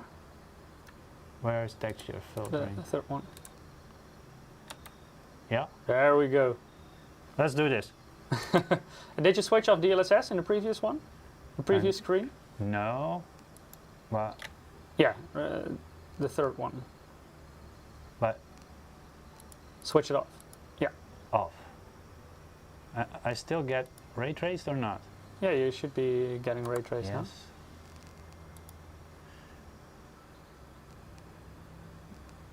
Yeah. Yeah. Okay. Now, okay. now it's with ray tracing and without DLSS. Without DLSS. Okay. Let's do it.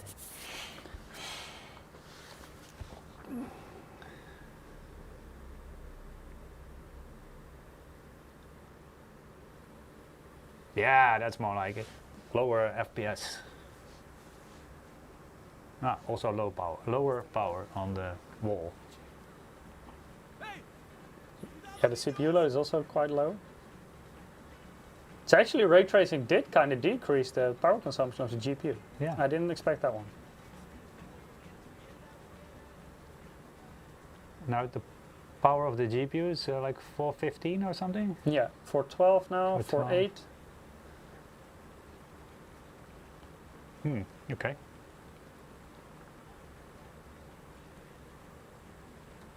So it didn't increase the power. That's a pity. We want more power consumption. More power consumption is, it's not the goal, but yeah.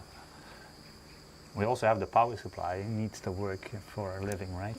Exactly. You need to stress it. Then Hitman was still the topper. It hit the last in terms part of power was consumption 700 again. and something watts. So that's the maximum in gaming with this setup, I think.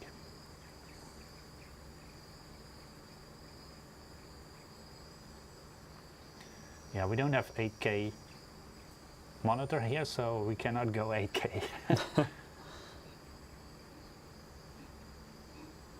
And we also don't have an 8K capture card, do we? No. No. 4K is the maximum we have in our streaming PC. Oh, those FPS are high. But still, 4K we can capture it, but we cannot stream it at this point. So the stream itself will still be 1080p. Yeah, okay, downscale is fine. Yeah.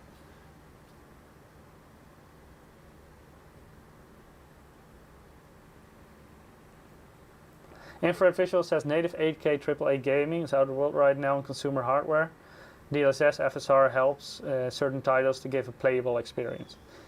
Yeah, I think AAA titles are already quite demanding in 4K, and 8K is basically 4 times 4K resolution. So indeed, that will be extremely demanding on AAA games.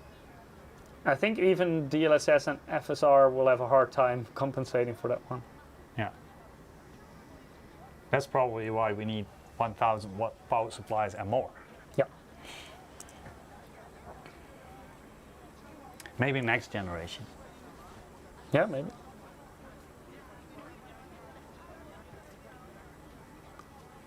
So 395 watts right now. Yeah, the CPU load, of course, very low because this is so demanding on the GPU. CPU is almost asleep in this in this benchmark.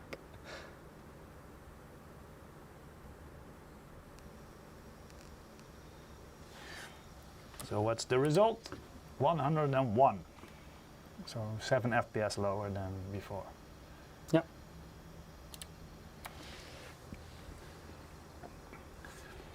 You want me to demo more or try more?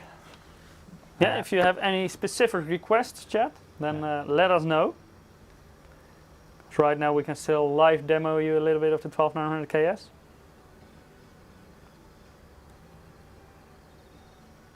Manu S is saying, sadly I'm living in India, here's CPU and GPU, even though motherboard's crazy expensive, that's why I'm confused between Intel or AMD. It depends a bit on your situation. Like if you already have an AMD motherboard, it of course makes sense to upgrade to that one. Yeah.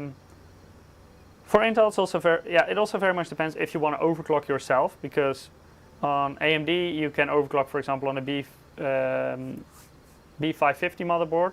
With Intel, you need to go Z series if you want to overclock the CPU. However, B660 nowadays, so the B series chipset, the mid-range one from Intel, can also overclock memory.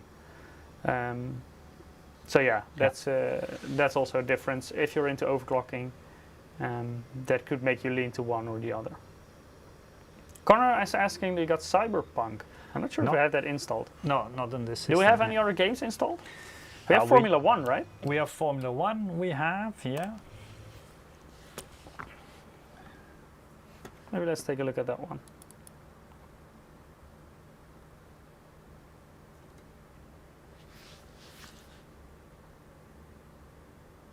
Formula 1, we tried also last week, or I tried it before the stream last week, setting it up, and the power draw of the CPU was much lower than the Hitman one, so at least in 4K. So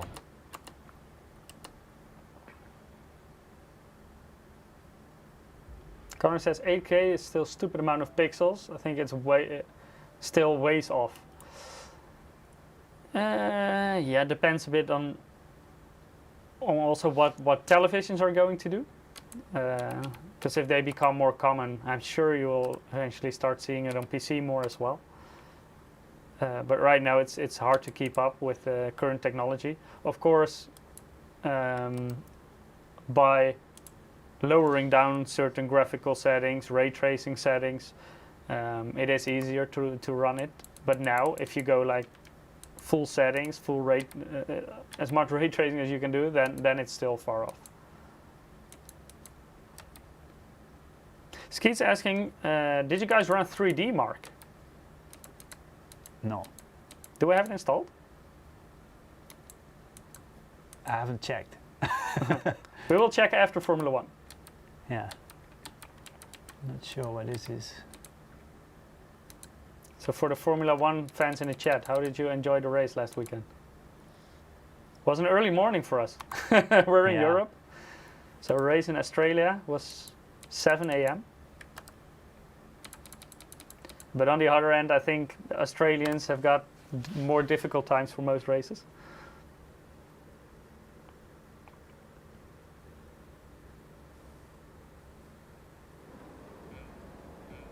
So what settings are we running? 4K, then ultra high as a starting point, and then increased everything to the max with the ray tracing and stuff. So this is extremely GPU demanding. Yeah. And I see the CPU doesn't have to do that much right now. No. If you do the default ultra high preset, then the FPS are around 90, 91. And now it's 56, so whatever I enabled, it's dropping the FPS quite a bit. Like the CPU right now, it was doing 33 watts at a certain point. Yeah, but No, the 44 GPU watts. on the other hand is doing 460. It's almost 470. maxing out. Yeah, So 480 is the max it can go. yeah. We're now at 466. I saw some peaks over 470.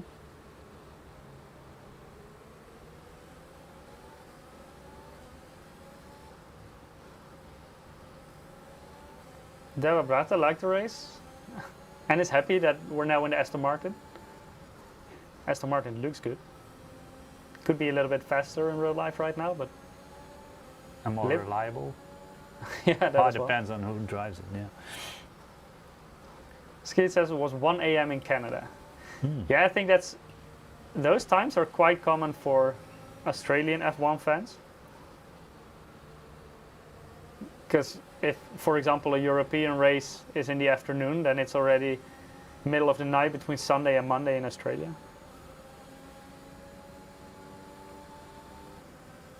So what's the total power draw of the system right now? From the wall? About 6 615.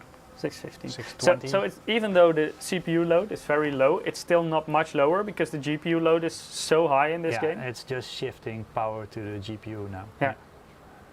So the higher the settings, the more power will go to the GPU, and the lower the settings, and sometimes depending on the game, also the CPU power will increase, but the GPU will decrease.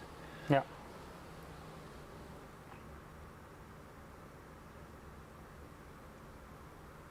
So average FPS, 54. That shows how demanding this is. Running a 1200KS with a 3090 Ti and not even getting 60 FPS on average. But that has to do a lot with the ray tracing here as well, and of course Ultra HD resolution. Now, can we go exactly the opposite direction? So 1080p, everything on low, ray tracing off. Yeah, it should be possible. Settings. That will be a big difference in FPS. Okay, video mode. Okay. Confirm. I can also enable the extra monitor, right? Connor is asking, so in the NVIDIA control panel, is the setting on max performance and quality texture filtering? I think these are just the default settings, right? Yeah. I just use default for that. Okay, so you're gonna... For me also the max performance setting didn't make a lot of difference. I've been fiddling around with them a little bit. You want to do a high preset or? Everything on low. Low. Full ultra esport, low? ultra low. That's the lowest I can get? Yeah, ray tracing off. Yeah. Well, I cannot really do off. You can't? So it's probably an NVIDIA title, right? But also not in a different screen? Video mode.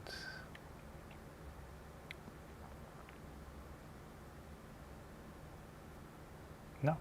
And anti-aliasing, can you switch that one off? The previous one? Yeah, we can.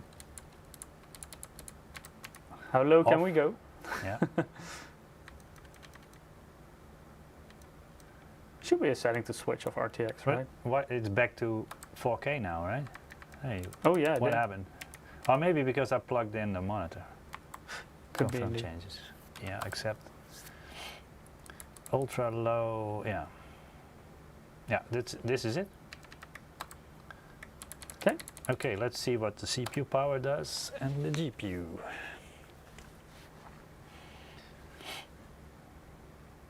So in the previous one, we're hovering around 40 watts for the CPU, and the GPU was doing around 460, 470 watts.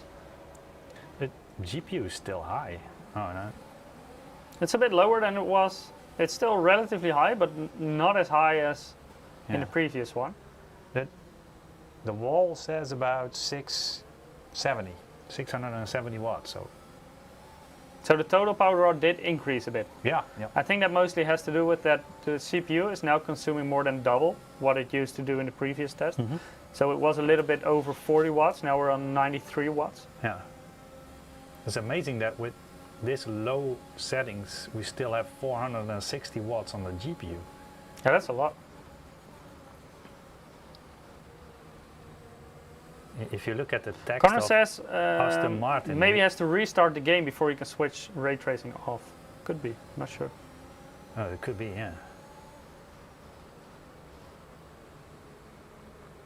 yeah. Greg is asking, what monitor software is that?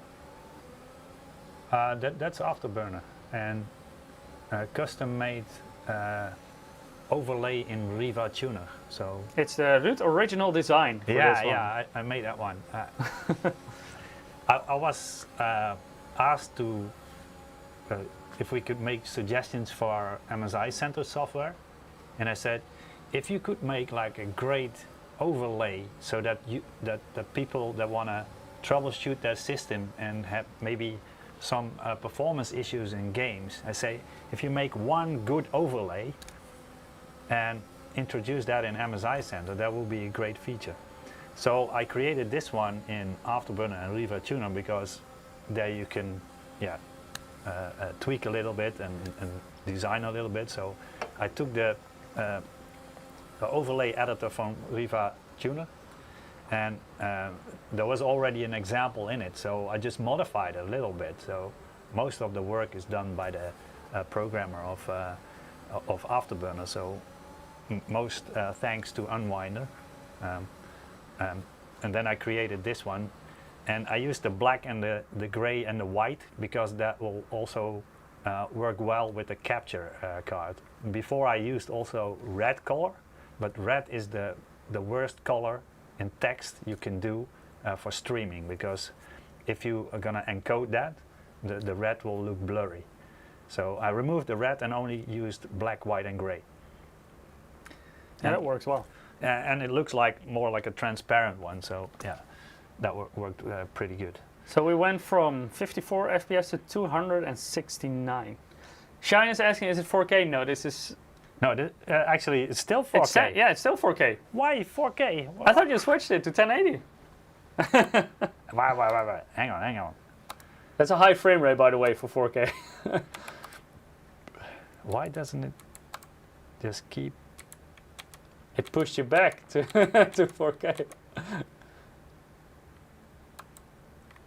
Escape. Confirm changes, right? Enter. Accept. Yes. Video mode. So yeah. And it still says... What? That's strange. Maybe because of the capture card? Wait. Just exit. I'll switch the display I think the settings. game is thinking you're running an RTX 3090 Ti. Why on earth are you trying to set 1080p? I think that's switch what's the happening. desktop to 1080p.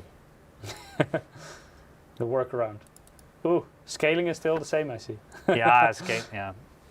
I had too much info on, and yeah, scaling's set too high probably.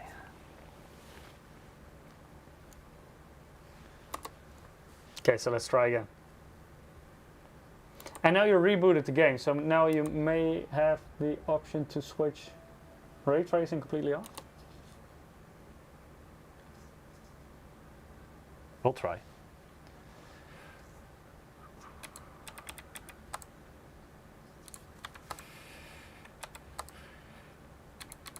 Video mode.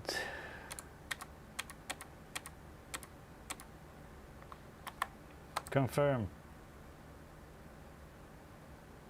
Accept. This looks Okay. like it, yeah. Okay, so That's a start. something like that. Maybe even more. Is that too much? Yeah, we can do that. But ray trace? No. Can you switch the detail preset to custom? Can you switch it off now? Ray trace cannot be lower than medium on an RTX card. So we'll just do ultra low. But maybe because the other two are off, it may still be off anyway. Still 1080p, that's good. Anti-aliasing is off, so yeah. Okay, let's try again. So Okay. now we're really at 1080p low.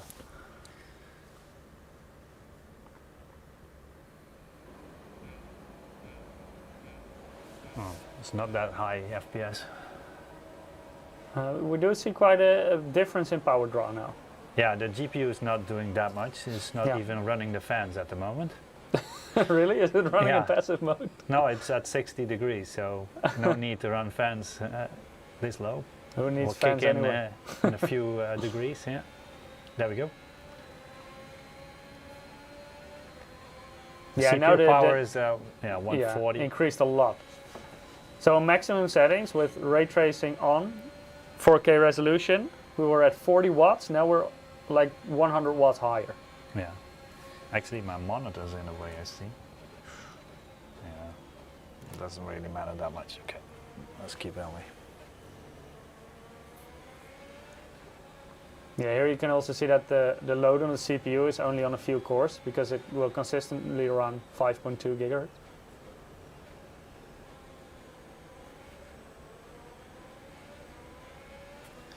And the wall is about 580, 590. It's a bit lower now in power. A bit lower, yeah. Yeah. Yeah. A chunk of power is dropped off the GPU. So, Yeah. So even though the power consumption by the CPU is almost 100 watts higher, it's even more that you decrease on the GPU. Yeah. What's the frames per second now? Not 470. Right now it's 480. Yeah. 470. Yeah, that hovers a bit around that. We should get a end result or an average. Yeah. Yeah.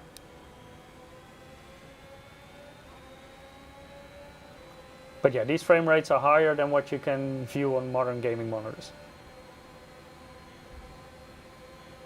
We don't have any 500 Hz screens yet.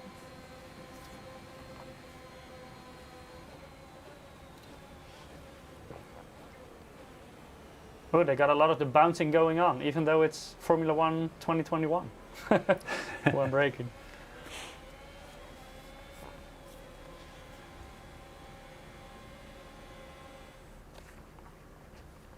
So an average of 466. Shine is asking, try 8K. I don't think we can set this to 8K. No. Because the monitor and the capture card will not accept an 8K resolution. No. Unfortunately. So even though, because this is a 1440p monitor, but this one still does accept 4K resolution. Also, if you want to plug in a console on it, so it properly works. I'm gonna set it back to 4K display because the rest will scale better. Okay. Not sure what program failed, but not. Did you have 3D Mark, by the way? I do. Ooh. I didn't run it this time, so probably from the B660 still on it. Not sure if it's up to date though, since it's a little bit older Windows 11 installation. What test do you want to see? Let me see who was asking for a 3D Mark. Skeets was asking. Skeets, what test would you like to see?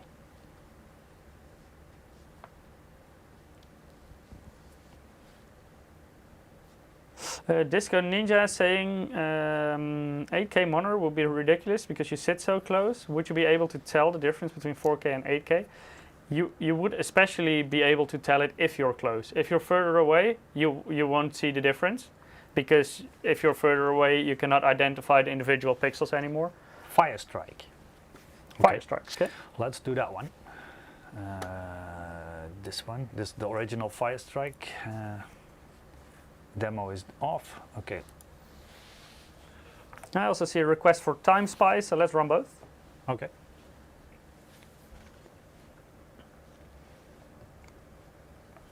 It's with the overlay on, so performance will be slightly lower. It's actually pretty cold in here.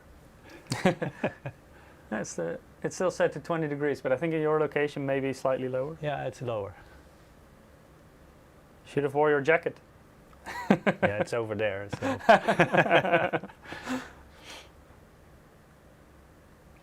I'm just right below the, below the the echo outlet.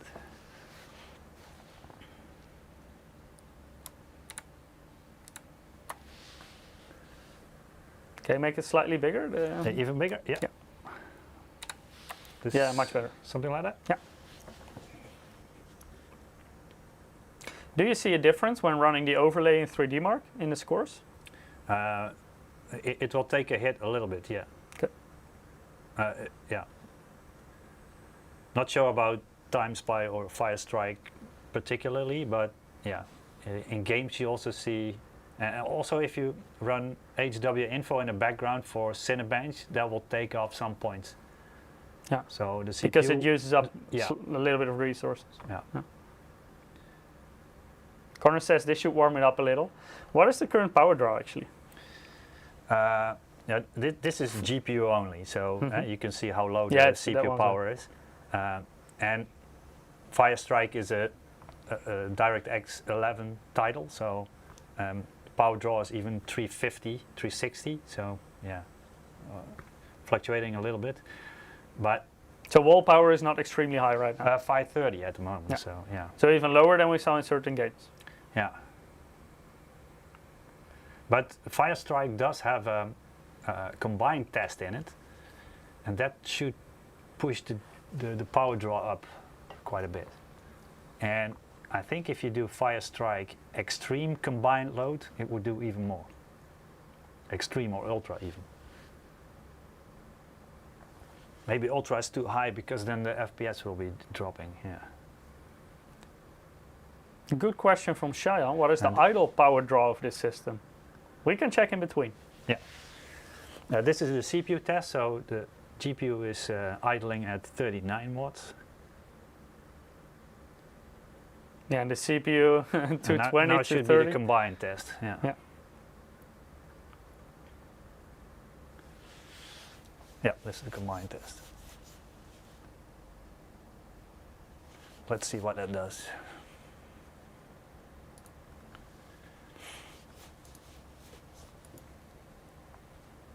So the CPU is at 160 watts, so that's 170. Yeah.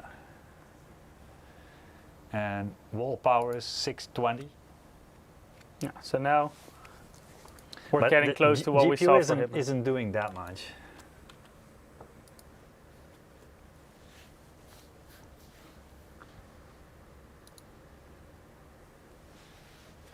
Okay, so these are the scores.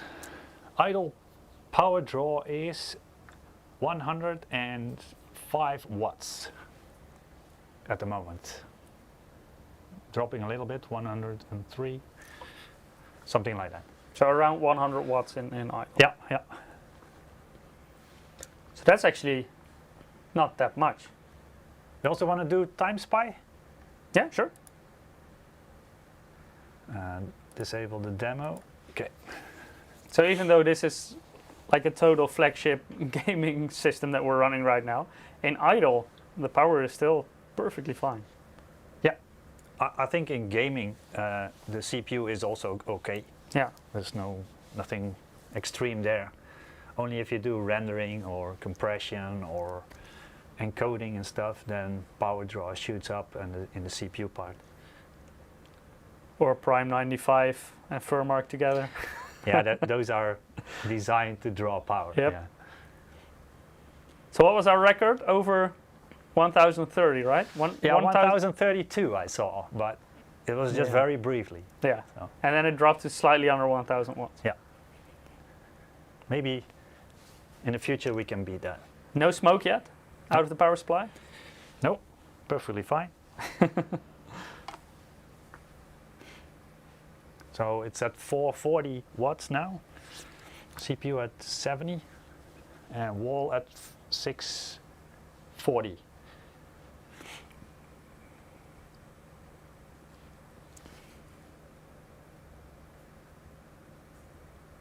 I think score will be decent for this system.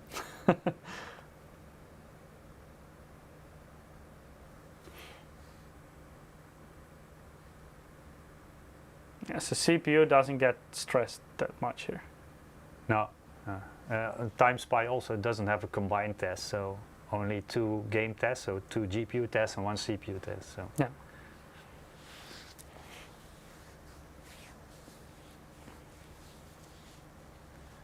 But that's also the reason why I don't use 3D Mark anymore, because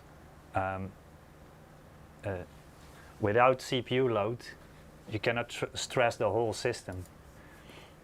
And especially on notebooks, the power draw between the CPU and GPU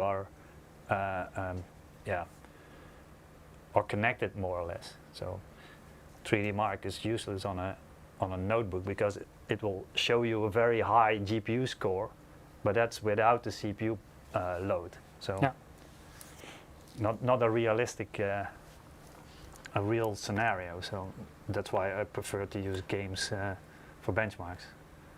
Smoke is saying time to NVLink 2 SUPRIM X 3090 Ti's and bench. I actually thought of doing this for this week, but maybe you can grab your camera, Ruudt, and aim it on top of the motherboard. Then you will see why we didn't do this today. Because this card is so thick that it blocks the other PCI Express slot. There is a PCI Express slot, but it's over there. Yeah. And there's a card in the way. a big one. Because it's almost 4 full slots in thickness.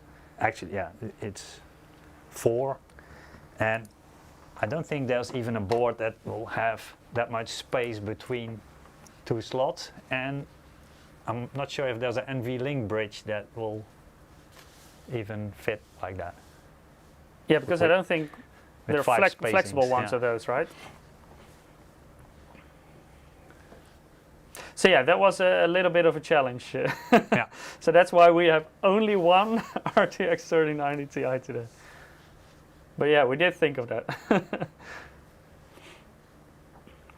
And also, yeah, you would maybe get, when you're rendering, for example, on your GPU, then it could benefit you for sure if you would have 2 3090 Ti's. But for gaming, there are not that many titles anymore that can do SLI nowadays. No, only 3D Mark. Yeah.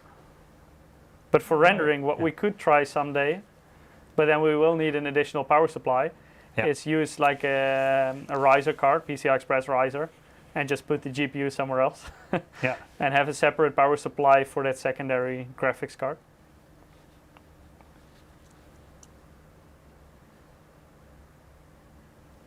So acceptable score? I guess so. I have no clue. I didn't try the 3090 Ti with 3D Mark. Then I think it is time to close it off for today. Yep. So let me announce our last winner for a game code. Oh, we have a special guest. We have a special guest. So before we stop, let me quickly remove this. You can bomb the stream. Yeah, you can. You will get Ruud's microphone. Yeah. The one and only Ja. I will. Because we have a special announcement.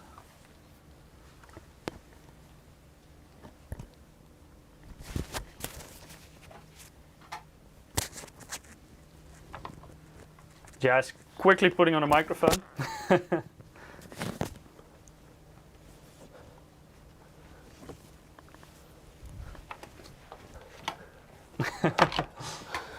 Thank you, Ruudt. You're welcome. Well, hello guys. This isn't usually how we do things, but we thought that this announcement might, it needs its place in this live stream because you will probably not see me on camera anymore in our MSI Insiders live stream. So yeah, you guys can make an educated guess, the whole setup, special announcement, I'm bombing, no more camera. I'm actually going to leave MSI very soon. It's still hurts, man. Yeah, it still hurts. It's very emotional. I mean, I've had the time of my life here being a gamer and a tech enthusiast.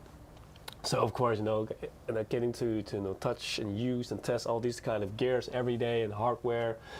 And also, almost weekly being on the camera, talking to you guys, having some fun. So yeah, it's definitely not been an easy decision, but yeah. Time for a new challenge.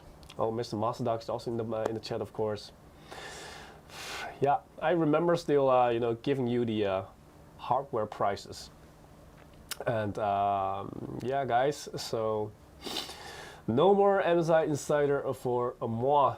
For a very long time, I think. So maybe someday I might come back. Who knows? Can't really predict the future. But for now, if you miss us too much. yeah. Work will never be as fun as this anymore. So that's definitely a very, very big pity. And I'm definitely going to miss having so much fun with you guys on the live streams, answering all your ridiculous questions. Yeah. It's been a very, very nice journey, and I think before I really get emotional, we should give this really back to the real experts. I see Merrick is asking, is this your last day? No. This is not like my last day yet. So yeah, technically I still have 2 weeks left, where I try to arrange as much as I can for the team before I really leave, and hopefully they will have someone with equally nice hair as me as replacement, so you guys can have some fun with him or her, who knows, in the future. But yeah, guys, I'm definitely going to miss you, man.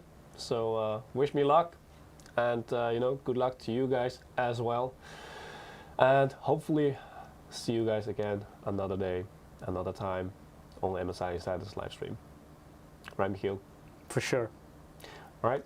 Well, thanks for your dedication as well within MSI. I had great fun working with you, streaming with you a lot. We did many live streams together. Yeah, I'm gonna miss, really talking to Ruudt and Peter, all the time with all the technical issues. Every time I drop by their office, it's gonna be a nice little journey of talk regarding the hardware.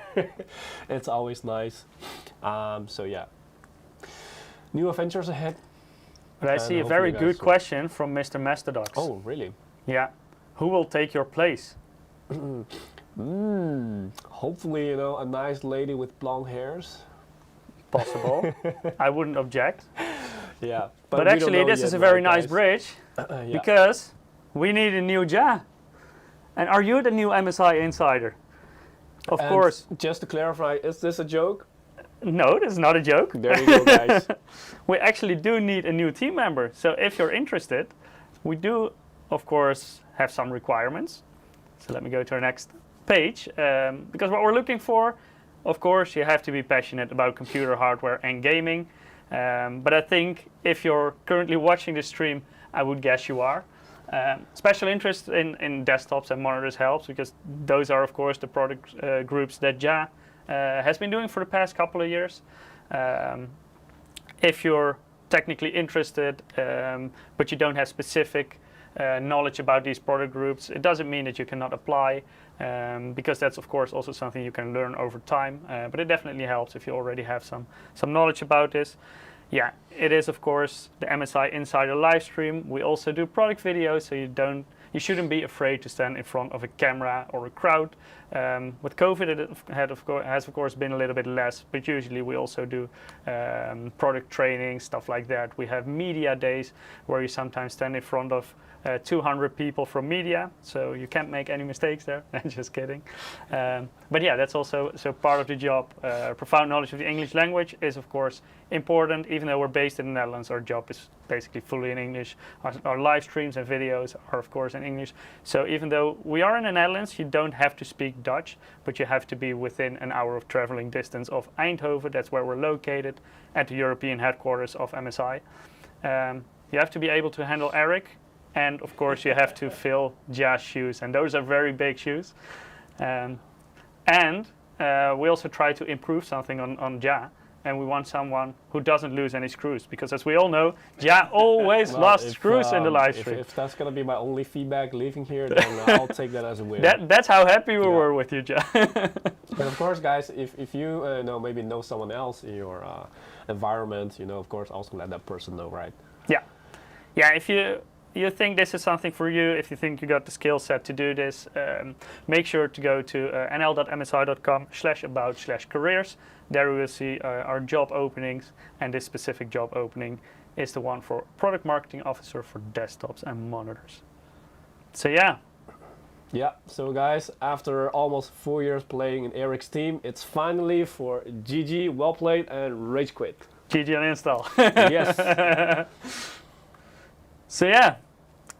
You can put all your goodbye messages in the chat right now. Yeah, then I will announce the live stream reading for next all the week. chat from you guys. It's it's really touching, to see that people actually, still remember me.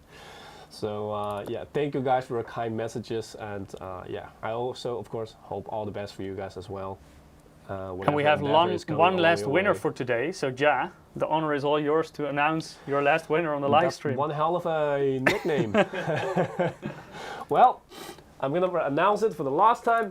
Darth Vader, congratulations. you are the winner of another game code. So, have fun with it. In a way, in a sense, this is quite unique because this is the last time that I'm going to announce a winner. So, and you get to be that person. I hope you're actually in the chat right now, but otherwise, still, good luck with it and have fun. And for next week, we will actually prove that even though leaving MSI doesn't necessarily always mean that you will not be back in the MSI Insider live stream, because next week we will talk about the AMD Ryzen 7 5800X 3D together with Martijn, who used to be an MSI employee but now works for AMD. So he will join us in our studio So yeah, maybe in the future, in different roles, it's definitely still possible. Indeed, indeed. And we will also talk about our new B550 Max motherboards there. We'll also talk about some other new AMD CPUs. So if you're interested in that, of course, today we talked about Intel 12900KS.